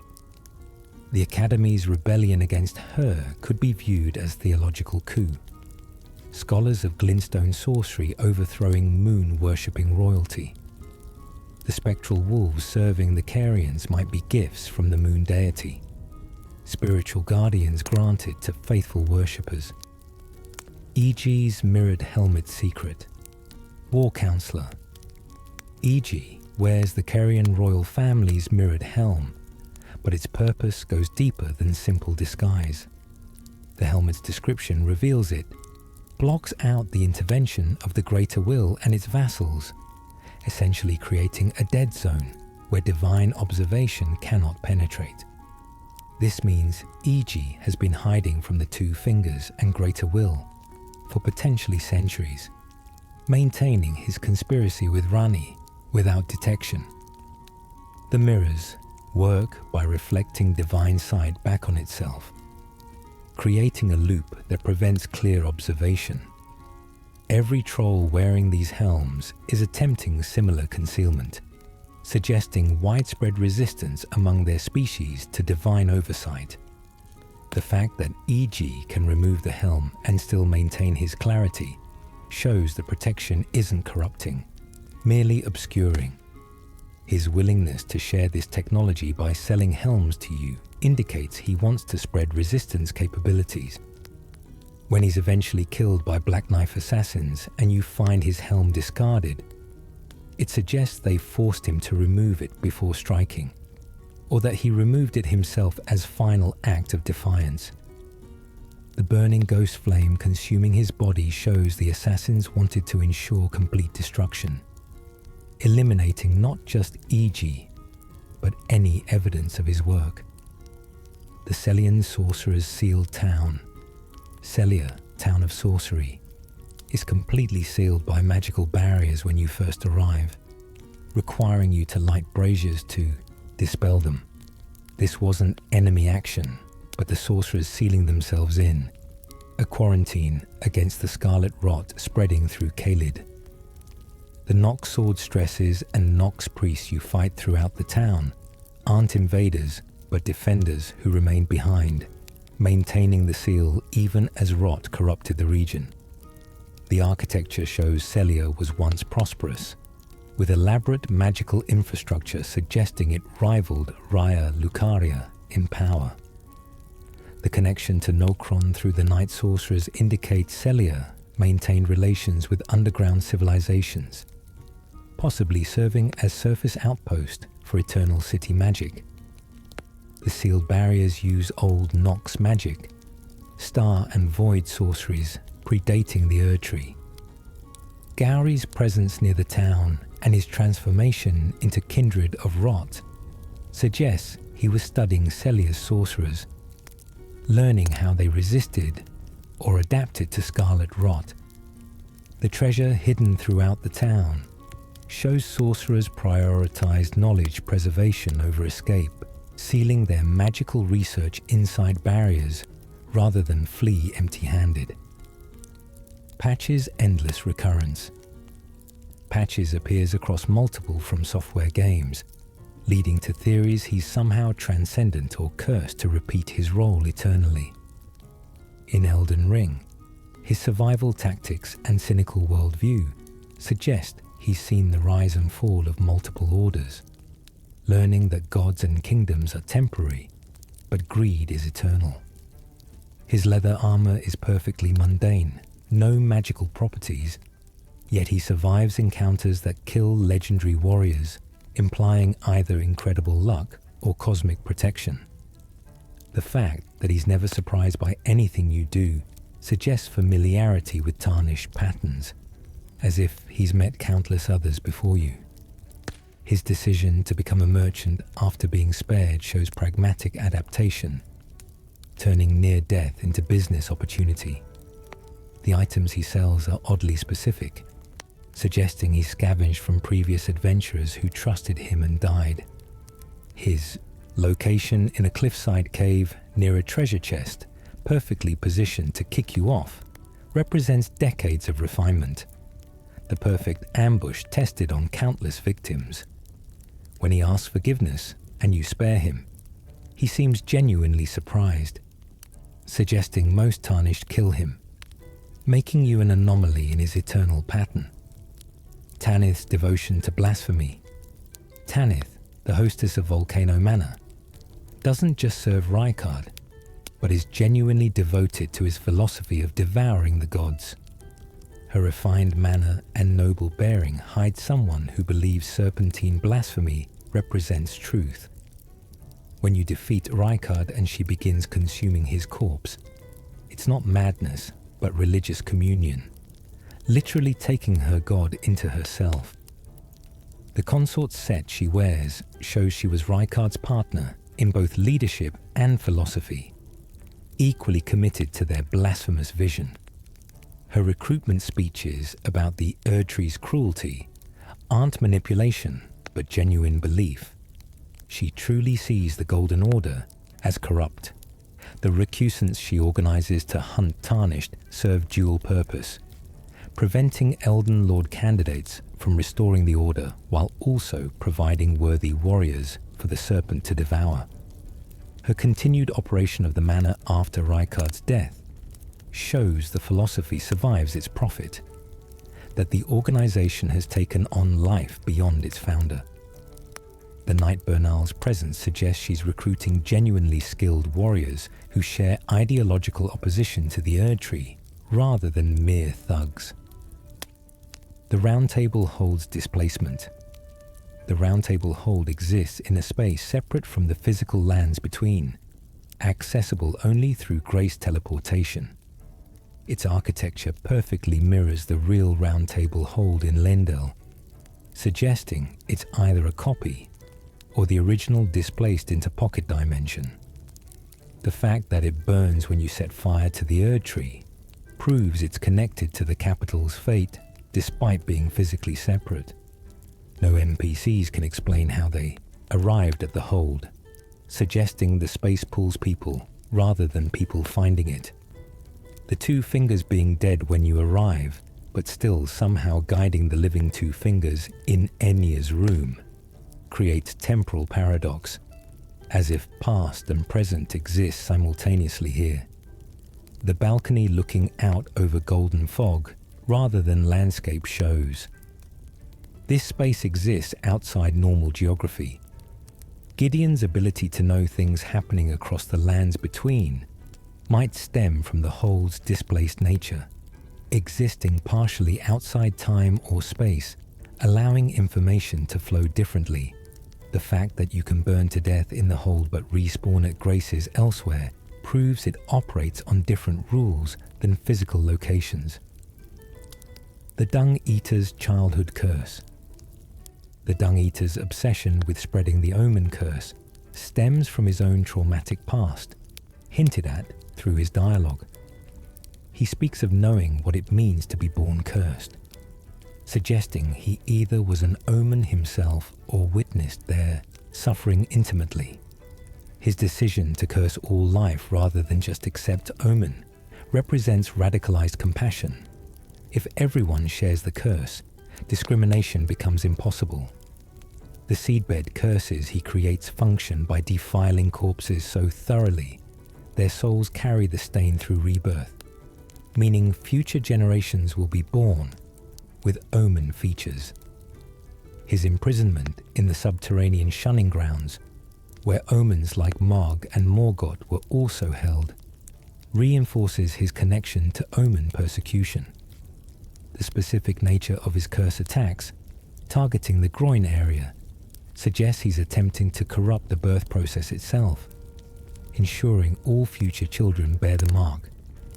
His title, Dung Eater, is likely not his choice, but how society labelled him, reducing his complex motivations to crude epithet. The fact that he voluntarily returns to imprisonment after spreading his curse shows commitment to his philosophy over personal freedom. The dragon cult's Vike connection. Vike, the tarnished who came closest to becoming Elden Lord before you, bears dragon incantations and was clearly affiliated with the ancient dragon cult. His armor showing fingerprint burns proves he encountered the three fingers but resisted or escaped before full possession. The fingerprint stone shield he wielded suggests prolonged contact with the frenzied flame, burns accumulating over time rather than instant corruption. His invasion at the Church of Inhibition shows he eventually succumbed to madness, but his resistance demonstrates incredible willpower.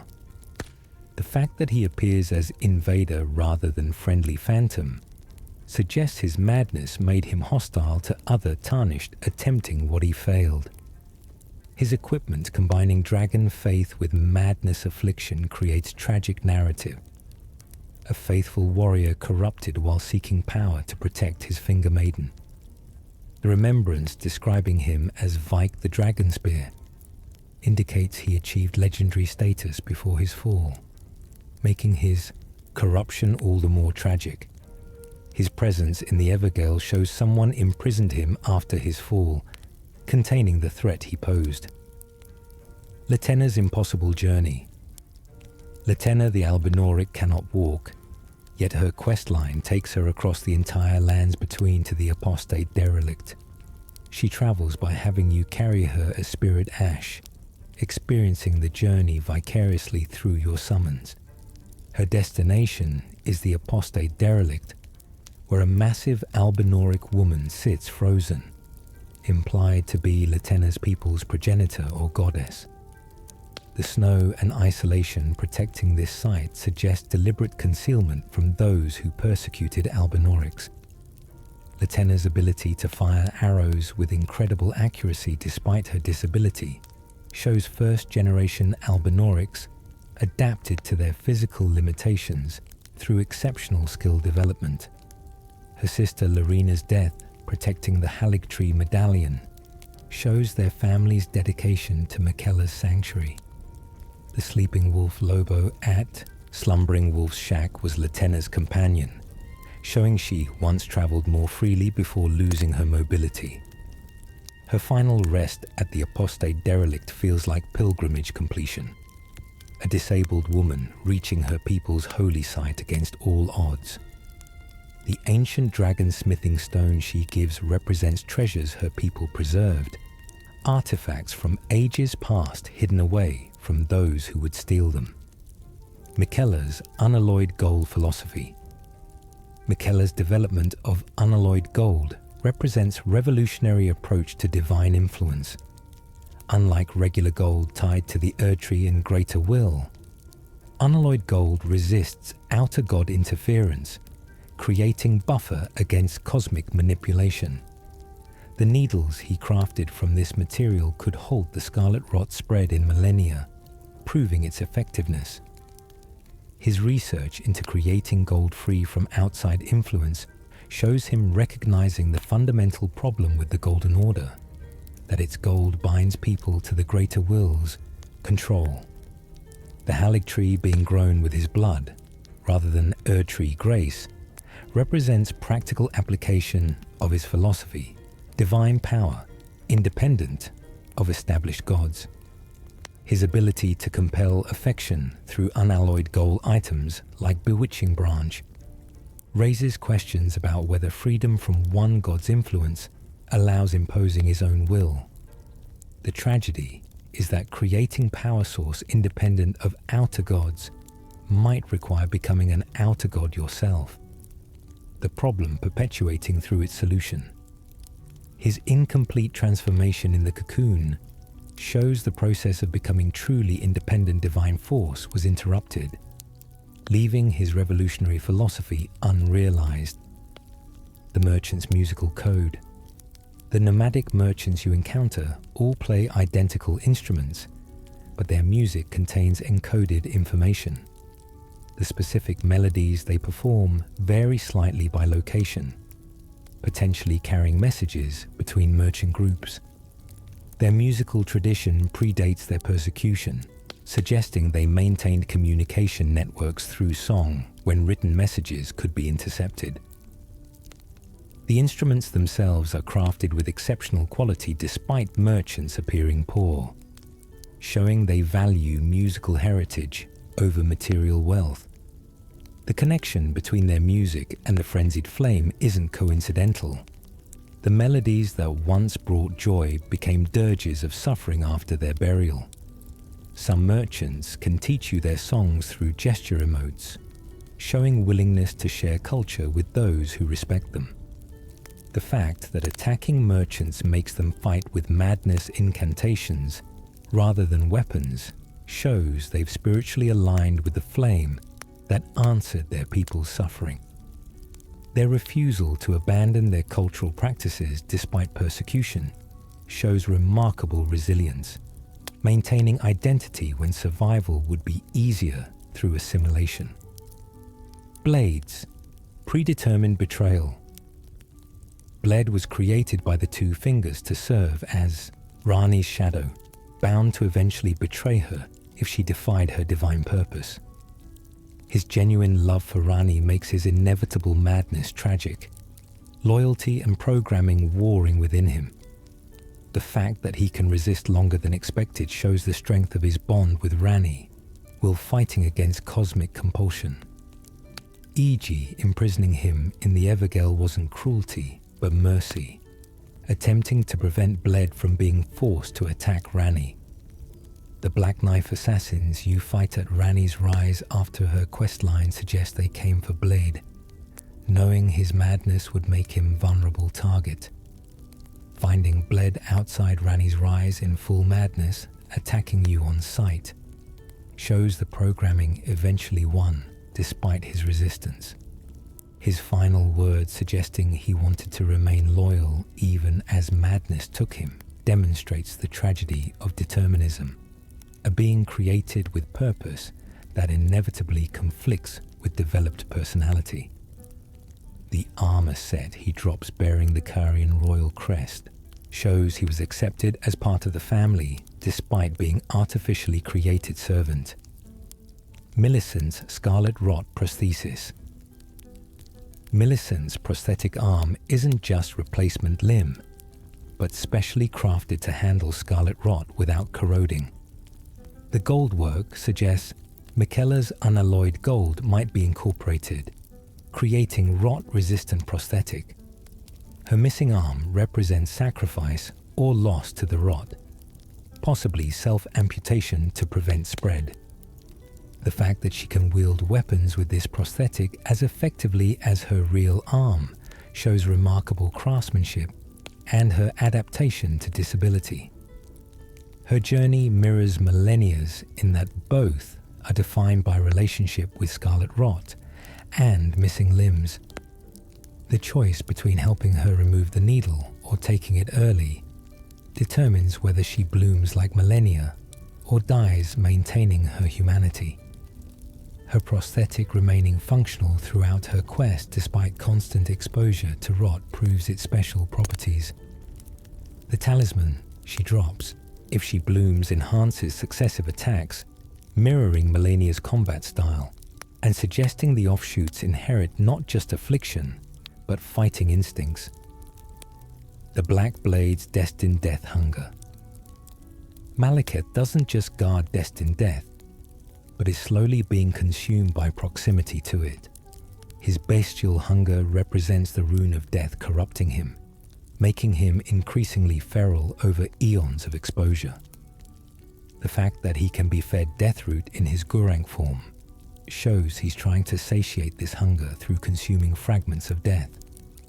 Each deathroot piece represents Godwyn spreading corruption, meaning Malekith is eating the consequences of his failure to prevent the rune's theft.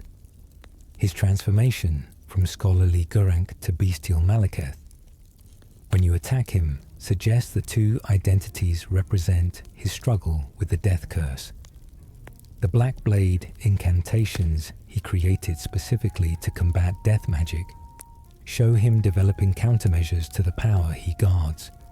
His armor, being Beast Champion set rather than divine vestments, shows he's accepted his bestial nature as permanent condition. When defeated, he questions Marika's plan, suggesting he suspects she orchestrated the rune's theft to enable the shattering. Kenneth Haight's noble delusion.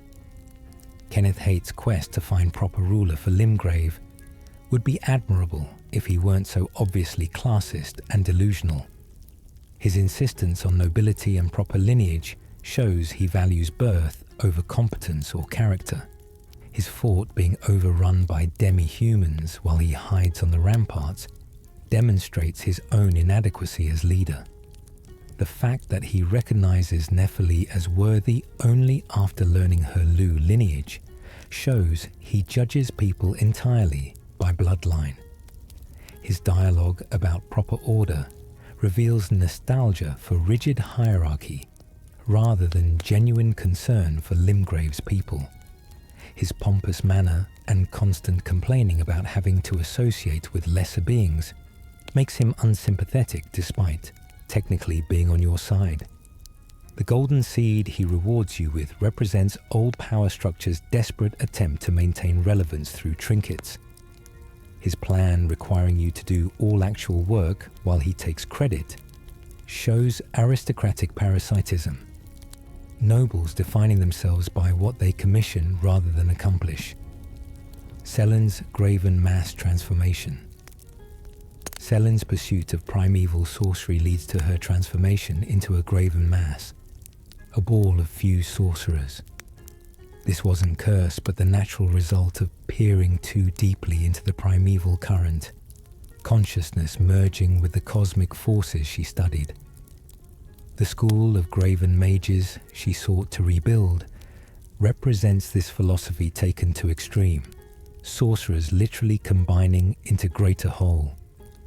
Her multiple bodies found throughout the world show she was experimenting with consciousness transfer, attempting to escape physical limitations through sorcerous means. The fact that she can inhabit different bodies suggests her sense of self had already begun dissolving before final transformation. Her enthusiasm for forbidden knowledge never wavers even when warned, showing genuine scholarly obsession over self-preservation. The graven mass. You fight at Raya Lucaria might be previous attempts at what Selen tried to achieve, failed experiments in consciousness merger. Her final form, though grotesque, might represent success in her own terms, transcending individual consciousness for cosmic understanding. The screaming faces in the mass suggest pain or resistance from some constituent consciousnesses, making the transformation body horror rather than triumphant ascension. The twinned armor set's implication. The twinned armor set tells the story of D and his brother, who share a single soul split between two bodies. This means when D dies, his consciousness continues in his brother, making death incomplete. The armor's description notes they never speak to each other, suggesting awareness that they're really one being viewing itself from two perspectives. Their different personalities, despite shared soul, proves environment and experience shape identity, even when fundamental essence is identical. D's hunter of the dead versus his brother's grief-stricken recluse shows the same soul can take divergent paths based on circumstances.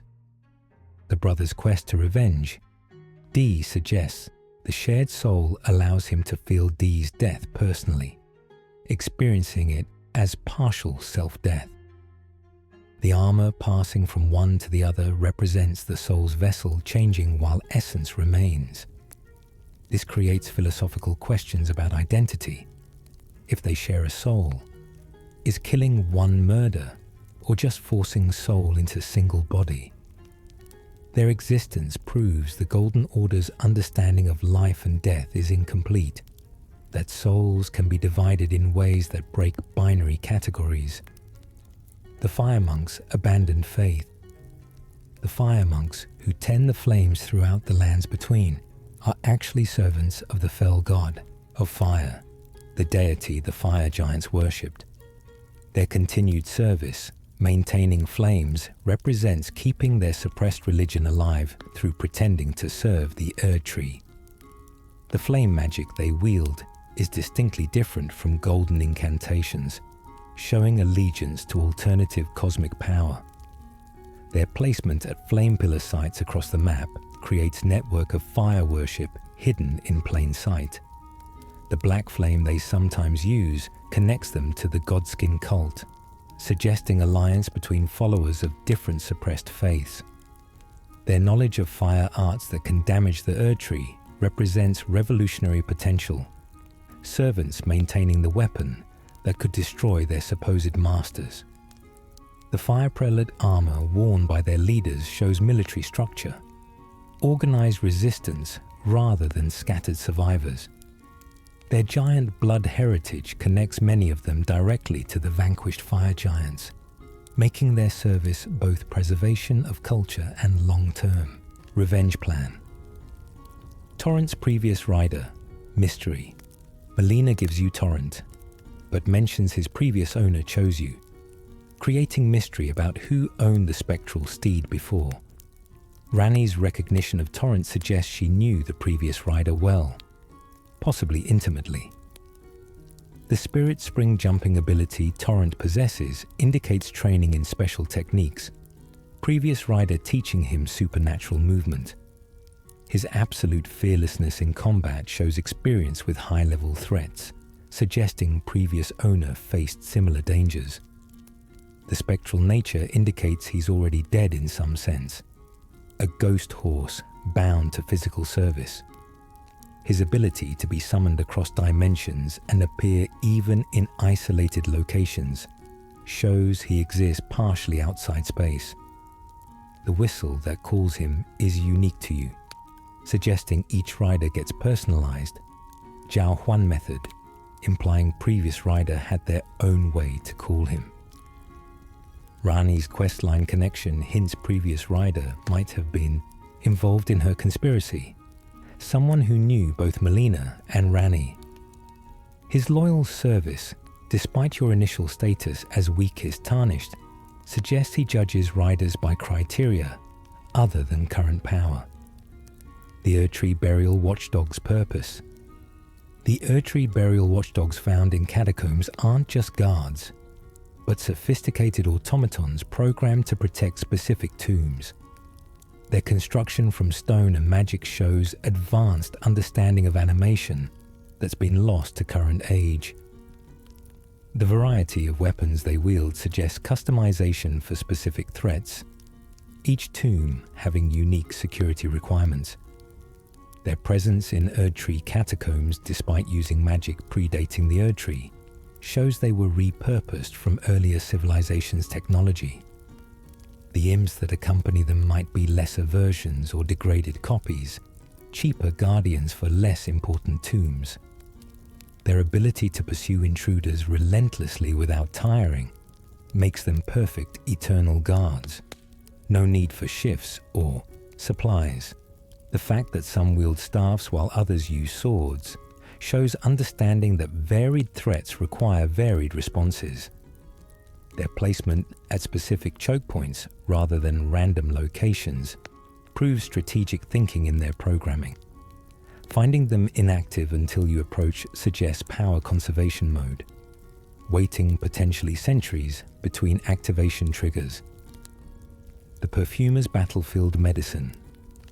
The perfumers developed their aromatic arts specifically for battlefield use, creating portable medicine that could treat injuries in combat situations.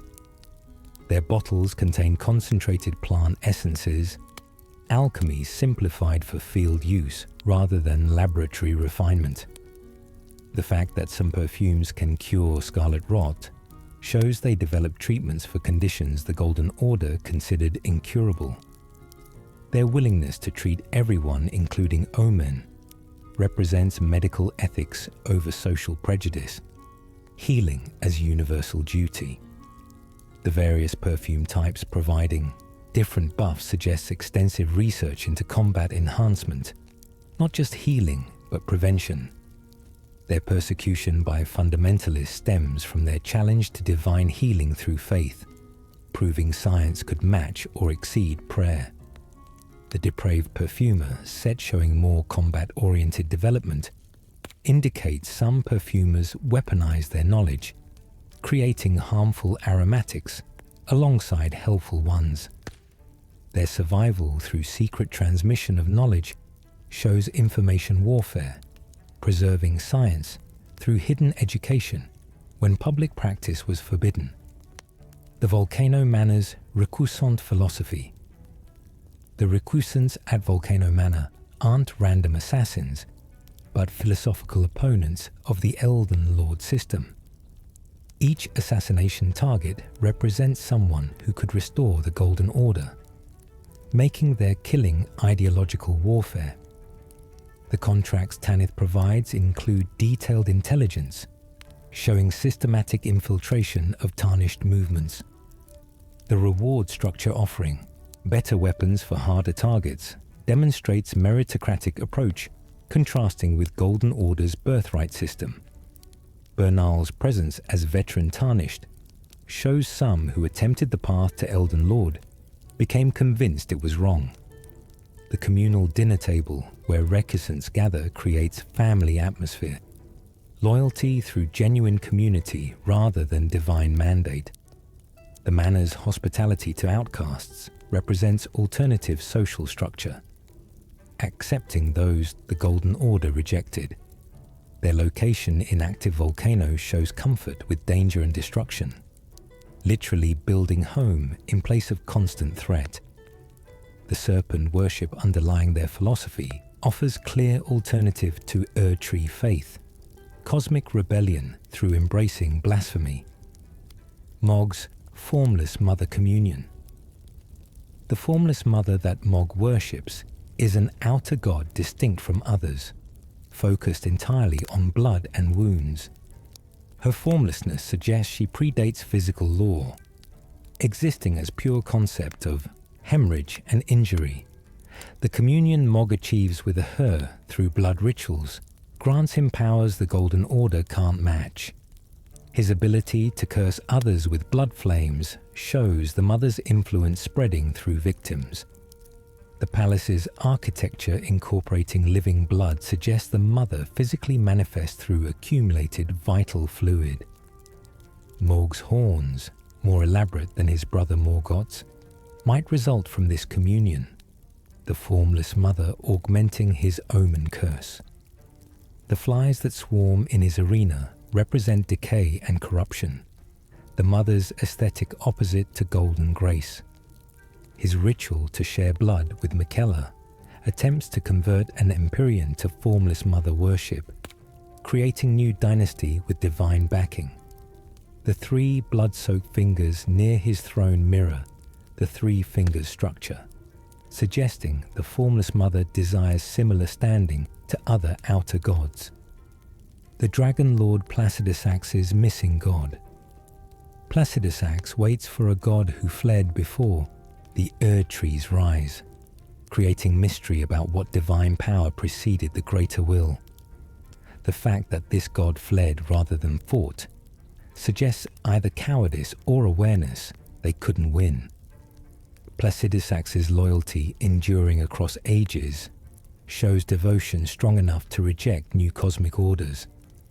His 5 heads, with 3 missing, might represent his god's departure. Physical manifestation of divine absence. The ancient dragon communion practiced in his era showed different relationship between gods and followers, direct power sharing rather than distant worship. The lightning he commands is red gold, distinctly different from gold-grey lightning current dragon cult uses, showing his connection to different divine source. His placement in temporal storm suggests he exists in moment before his god's departure, waiting in preserved past for return that never comes.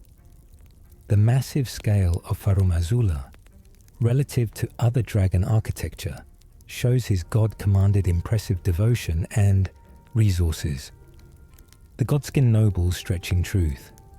The Godskin nobles' grotesque stretching attacks aren't just for intimidation, but represent their sacred preparation of divine skin for garments. The stretching racks found near Godskin locations serve practical purpose, preparing god flesh to proper dimensions for crafting. Their rotund appearance before stretching suggests they consume divine flesh, storing it within bodies before processing.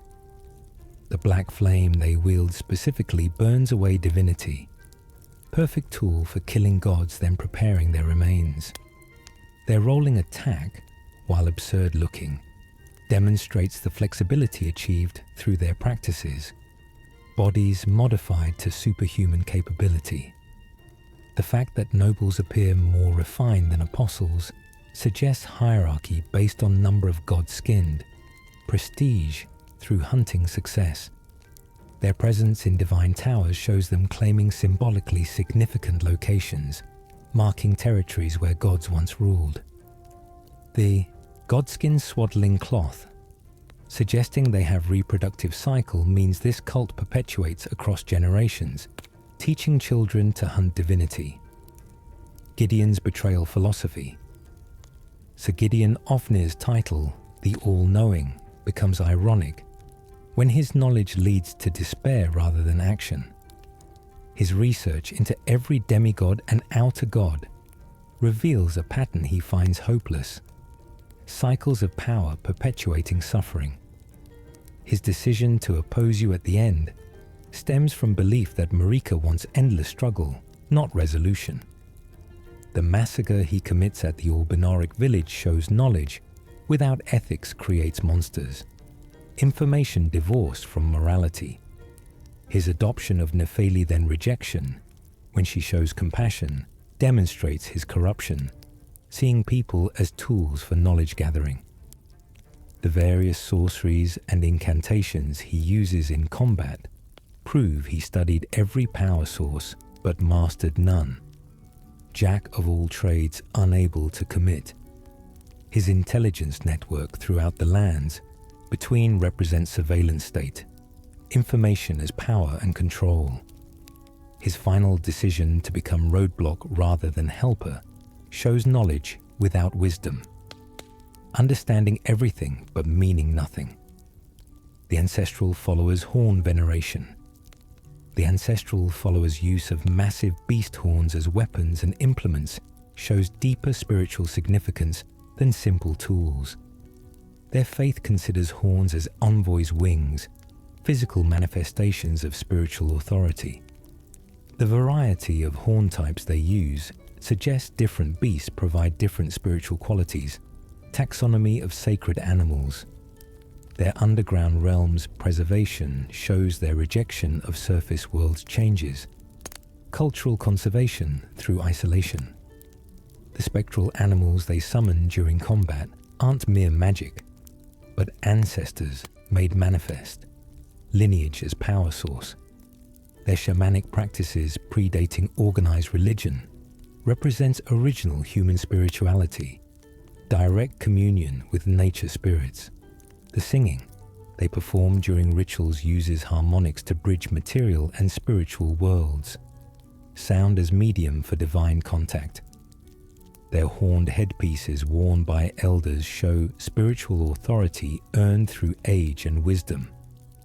Gerontocracy based on accumulated knowledge. The Serpent Hunter Spear's purpose. The Serpent Hunter weapon found in Volcano Manor was specifically designed to kill the god-devouring serpent, suggesting Rykard's family anticipated his fusion. The spear's unusual length and weight distribution optimized for fighting massive serpent anatomy specifically. Its skill set focuses on thrust attacks rather than slashes, precise strikes targeting vulnerable points on scaled body. The fact that it dramatically increases in power when fighting Rykard shows weapon blessing or curse specifically key to that encounter. Somebody clearly loved Rykard enough to prepare contingency for his corruption, caring enough to create method of mercy killing. The weapon's placement in the manor, rather than hidden away, shows whoever made it wanted it found, ensuring Rykard could be stopped. Its existence proves some family members opposed his plan, but chose preparation over prevention, knowing they couldn't stop him, but could provide tools to stop his serpent form. The Elden Beast's cosmic nature. The Elden Beast that emerges from Radagon's body is the physical manifestation of the Elden Ring itself, living law incarnated. Its arrival as Golden Star, sent by the Greater Will, shows it predates Marika, with her being chosen as its vessel. The beast's alien appearance, unlike any terrestrial creature, emphasizes its cosmic origin and incompatibility with normal life. Its attacks, using holy light and gravitational forces, demonstrate command over fundamental cosmic forces. The arena, being abstract space rather than physical location, shows the fight happening on metaphysical level, confronting the concept of order itself. Its sword, being literal manifestation of the ring, proves weapon and wielder are one essence. The fact that it can absorb Radagon back into itself shows they were never truly separate, god and ring-sharing existence. Its defensive healing ability shows self-preservation instinct, cosmic law protecting itself against nullification. Defeating it doesn't destroy the Elden Ring, but allows you to reshape it, proving divine law can be rewritten by sufficiently powerful will. Renala's Great Rune Paradox. Renala possesses a great rune despite not being a shard-bearer. The amber egg Radagon gave her containing unique power. The rune of the unborn it holds allows rebirth, resurrection power, distinct from other runes' effects. The fact that Radagon gave her this rune suggests guilt gift, compensation for abandonment through offering miraculous power. The rune's ability to rebirth people shows it contains life essence, possibly fragment of Radagon and Renala's combined divine potential. The children born through this rebirth being frail and short-lived shows imperfect life creation, resurrection without true vitality. Renala's clutching the egg obsessively represents her clinging to last piece of her marriage, the only remnant of love that destroyed her. The students using her to access rebirth show exploitation of her mad state, taking advantage of broken woman's power. The fact that the egg protects her during your first fight shows it has protective agency, suggesting awareness or will within the rune itself. The Flame of Frenzy's yellow symbolism. The yellow color associated with frenzied flame carries specific symbolic meaning throughout the game. Yellow eyes mark those touched by madness. Visible transformation showing internal corruption. The yellowish tinge to flames contrasts with golden earthy light, showing diseased or jaundiced quality. Yellow in Western symbolism often represents cowardice or sickness, fitting the flame's association with despair and dissolution. The merchant's yellow clothing suggests connection to flame predating their persecution, possibly why they were targeted. The color choice emphasizes wrongness and decay, something beautiful corrupted into sickness. The three fingers being yellow rather than golden shows degradation from grace. Divine messenger twisted into herald of chaos. The spreading yellow in infected areas shows contamination visible to player before mechanical effects manifest. This color coding creates consistent visual language. Yellow always meaning danger from dissolution and madness. The Snow Witch's mentorship secret.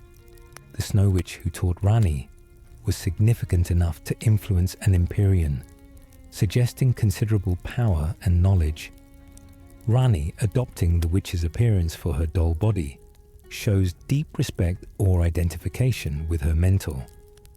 The cold sorceries associated with the Snow Witch represent different school from Raya Lucaria's star-focused magic, suggesting independent magical tradition.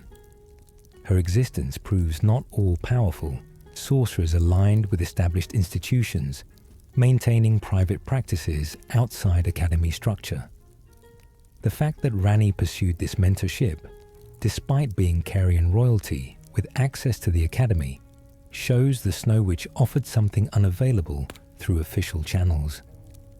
The witch's residence in frozen regions shows comfort with harsh environments, paralleling her harsh approach to cosmic truth. Her teaching Rani cold magic that eventually helped in killing her own Empyrean body suggests the Snow Witch understood Rani's rebellious intentions and supported them. The preservation of her appearance through Rani's doll shows ideas and influence persisting beyond physical death. The Misbegotten's crucible heritage. The Misbegotten are living remnants of the Crucible Age, when mixed forms and hybrid life were common and considered blessed. Their features combining human and animal traits represent primordial life before species separated into distinct categories. The Golden Order's persecution of them shows fundamentalism's rejection of crucible chaos in favor of refined human form. Their enslavement at various locations demonstrates how victors of cosmic wars treat the conquered, reducing once blessed beings to forced labor. The different types of Misbegotten showing various animal features proves Crucible produced vast variety of hybrid forms. Their surprising combat prowess despite servile positions shows survival of once warrior people forced into degradation. The Leonine Misbegotten wielding legendary weapons proves some retain pride and martial tradition despite subjugation. Their appearance in churches and castles as servants shows how thoroughly they've been integrated into society at its lowest level. The few free Misbegotten communities suggest resistance and preservation of culture against forced assimilation. The Tibia Mariner's endless ferry. The Tibia Mariners piloting skeleton boats across land represent death's continued journey, even when proper death is denied. Their vessels navigating solid ground as if water shows death's rules differing from life's physics, moving through different medium. The skeletons they summon aren't random undead, but passengers they're shepherding, those who live in death seeking final destination. Their appearance near minor Erd trees and sites of grace shows them drawn to places where death and rebirth cycles overlap. The bells they ring serve as funeral dirges, musical accompaniment to eternal funerary procession. Their persistence in performing duty despite it being rendered meaningless shows dedication transcending purpose, continuing ancient role when no one remembers why. The various routes they travel might represent traditional death roads, paths souls historically took to afterlife now blocked by Erdtree's resurrection cycle. Their defeat by player doesn't end their mission, but disrupts current voyage, suggesting they'll reform and continue elsewhere. Millicent's sister, Dynamics. Millicent's four sisters represent alternative paths she could have taken regarding the Scarlet Rot. Each sister's combat style shows different acceptance levels of rot power, from resistance to embrace. Their willingness to kill Millicent shows them viewing her rejection of rot as betrayal of their nature. The fact that they're all offshoots of millennia but develop distinct personalities proves environment shapes identity, even for magical clones. Their coordinated attacks when fighting together demonstrate shared consciousness or practice, sisterhood built through combat training. The red and white color schemes they wear might represent different balance points between human and rot aspects. Their presence in the swamp of Ionia, where Melania bloomed, shows them drawn to their birth site like salmon returning to spawn. The choice to help Millicent kill them or join their attack on her determines whether you support resistance or acceptance of inherited curse. The Oracle. Envoy's Bubble Theology. The Oracle. Envoy's bubble magic represents sophisticated cosmic philosophy disguised as whimsy. Their bubbles symbolize existence as temporary phenomenon, life floating briefly before inevitably bursting. The size variations in their attacks might represent different cosmic scales, from individual lives to entire civilizations. Their trumpets announcing something suggests they're heralds waiting to proclaim new divine age. The various sizes of envoys from small to large might represent hierarchy or age, centuries of waiting creating physical differences. Their peaceful nature until attacked shows confidence in their purpose. No need for aggression when simply awaiting divine arrival. The bubbles' floating patterns might contain meaning, coded messages in their drift and rotation. Their presence increasing near Erdtree and Haligtree shows them recognizing divine potential in these locations. The fact that they've waited potentially ages without losing faith suggests either incredible patience or programmed purpose. Automatons of worship. The Crucible Knight's Tale Incantation Secret. The Crucible Knight Ordovis and Siluria, wielding tail incantations, shows they embraced Crucible aspects fully, modifying their bodies or souls to manifest bestial features. The tail attacks aren't illusory, but temporary physical manifestations, proving Crucible magic literally changes casters' form. Their acceptance of these changes while other knights rejected them shows ideological split within the order. The golden glow of their tail attacks emphasizes these were originally considered holy transformations, blessed gifts from the primordial crucible. Their exile to Hero's Grave represents punishment for maintaining faith in outdated divine age, loyalty to discarded theology. The coordination between the two when fought together shows deep partnership, possibly last surviving members of Original 16.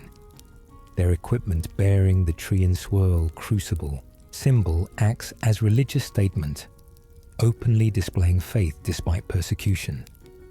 Their presence in a tomb shows them accepting death while maintaining identity, preferring honorable end to betraying beliefs. The land octopus's evolutionary mystery. The giant land octopuses thriving across the lands. Between represent evolutionary impossibility that nobody questions. Their existence suggests either Crucible Age created them, or some magical event permitted aquatic life to colonize land. Their intelligence shown through retreat behaviors indicates they're not mindless monsters, but adapted creatures. The varieties in coloring and size suggest subspeciation, populations isolated long enough to develop regional differences. Their drop of consumable meat proves they're biological organisms rather than magical constructs. The fact that they coexist with normal ecology without disrupting it shows integration into lands between's bizarre natural order. Their placement near water sources suggests they still prefer aquatic proximity despite terrestrial capability. The player character showing no surprise at their existence indicates they're common enough to be unremarkable, normalized impossibility.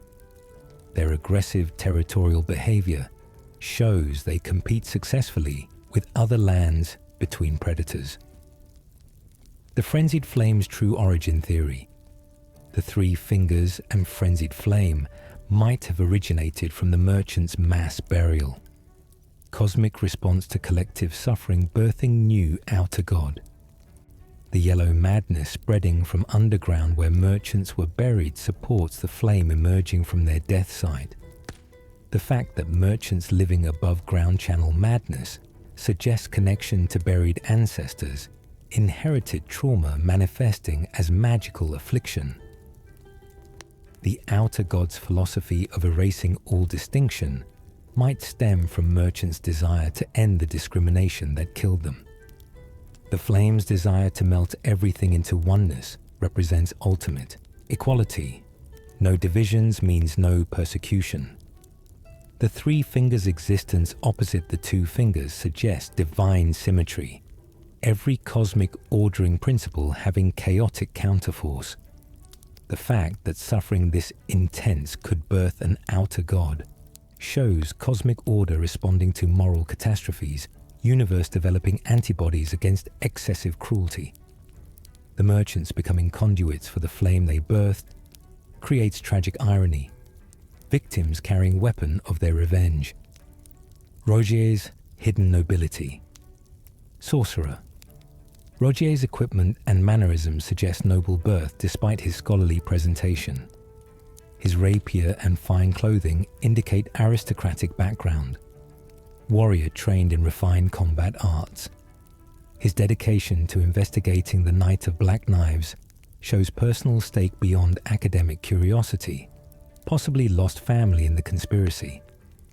The fact that he's tarnished despite noble bearing suggests he was exiled during the original tarnished creation, or fell from grace. His polite speech patterns and formal manner contrast sharply with other tarnished, maintaining aristocratic behavior despite equal circumstances. His presence at Stormvale searching Godwyn's corpse face suggests he knew Godwyn before death, possibly serving the Golden Prince. The death blight killing him creates poetic tragedy, seeking truth about death curse leading to dying from that same curse. His legacy equipment passing to you shows him preparing for his inevitable death. Noble ensuring knowledge and tools survive him. The Dragon Communion's cannibalistic truth. Dragon Communion practitioners don't just study dragons, but literally consume their hearts. Cannibalistic sacrament providing power. The churches dedicated to this practice being sealed or isolated shows mainstream society's revulsion at the method. The madness and physical transformation affecting heavy practitioners shows dragon's essence corrupting human bodies. The fact that communion grants dragon abilities proves you become what you eat on a fundamental level, dragon magic integrating into human capabilities. The different dragon types providing different abilities suggest distinct dragon lineages, taxonomic variety in dragon species. The ancient dragon's greater power showing in more potent incantations proves age and strength remain after consumption. The practice's characterization as heretical shows Golden Order opposition to this direct power acquisition bypassing grace. The red eyes indicating Dragon Communion participation marks practitioners visibly, unable to hide their transgression. The continuation of practice despite risks shows humans' willingness to sacrifice humanity for power, desperation driving profane choices. Rani's doll body limitations. Rani's doll body that she inhabits has specific limitations affecting her power and perception. The cold damage her magic deals shows the doll's material influences spell properties, spectral ice reflecting her artificial form. Her miniature size compared to her original Empyrean body suggests power concentration rather than diminishment, compressing divine essence into smaller vessel. The fact that you can speak to miniature doll version shows her consciousness can inhabit multiple vessels simultaneously or rapidly transfer between them. The doll's inability to leave certain locations until quest progression shows physical limitations, possibly needing anchor points to maintain manifestation. Her spectral appearance shows incomplete materialization, existing between physical and spiritual states. The Snow Witch design she chose allows her to honor her teacher while concealing her identity from those who knew her original form. The doll's blue skin might result from her soul's influence or material composition. Visual distinctiveness preventing mistaken identity. Her acceptance of these limitations to achieve freedom shows pragmatism, accepting physical constraints to escape metaphysical chains. The Round Table holds blacksmith trap. Hugh's imprisonment in the Round Table. Hold creates psychological prison more effective than physical chains. The fact that he could theoretically leave but chooses to remain shows internalized captivity, duty becoming identity.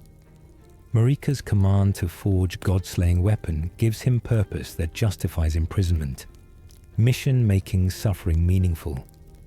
His deteriorating memory as you progress shows time affecting him strangely, possibly result of Hold's displaced nature or simply advanced age. The shackle he mentions never appears physically, suggesting chains are spiritual or conceptual rather than literal. His growing attachment to Roderica represents human connection forming despite intended isolation, warmth growing in cold forge. His ultimate sacrifice staying at the anvil as Hold burns shows completion of character arc, choosing duty over survival. The smithing knowledge he possesses predating the Erd Tree suggests his imprisonment lasted potentially centuries. Marika claiming truly ancient artisan. The omen curses horn truth. The horns marking omens as cursed are actually crucible aspects. Blessed features from primordial age rebranded as curse. The Golden Order's rejection of these horns represents theological shift, redefining primordial chaos as corruption. The fact that royal omens like Morgoth and Mohg survived while commoner omens die at birth shows class influencing mercy, nobility buying life where poverty means death. The horn's continued growth throughout omens' lives shows ongoing transformation, bodies rejecting current cosmic order by reverting to crucible chaos. The various horn types and sizes suggest different crucible aspects manifesting, taxonomic variety in primordial expression. Their binding and cutting to control horn growth represents attempt to suppress crucible's influence through physical mutilation.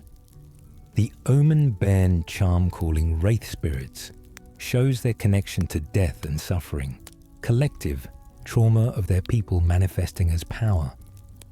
The faith-based perfume curing omen curse temporarily proves it's metaphysical rather than genetic, cosmic classification rather than biological fact. The grafted blade greatswords, horror. Godric's weapon composed of countless swords fused together represents his philosophy made steel, power through accumulation rather than refinement. The blade's description noting it's too heavy for normal use shows impracticality of his approach, more becoming less. The grafted swords maintaining individual identities rather than melting into unified whole symbolizes Godric's failure to integrate stolen strength. The weapon's skill buffing all attributes temporarily shows quantity over quality, brief overwhelming power lacking sustainable excellence. The variety of swords visible in its construction suggests Godric collecting trophies from defeated foes, each blade representing conquered warrior. The weapon being classified as colossal shows how far Godric took his grafting philosophy, excess becoming absurdity.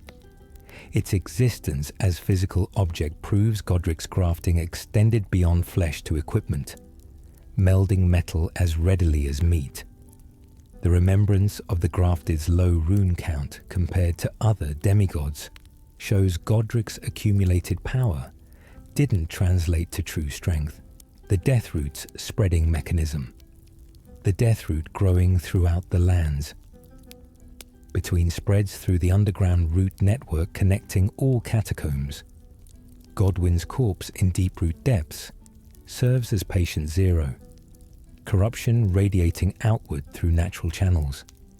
The fact that it appears in sealed tombs proves it grows through stone and earth, unstoppable biological spread. The various stages of growth you observe show timeline of infection, some areas more corrupted than others based on proximity to source.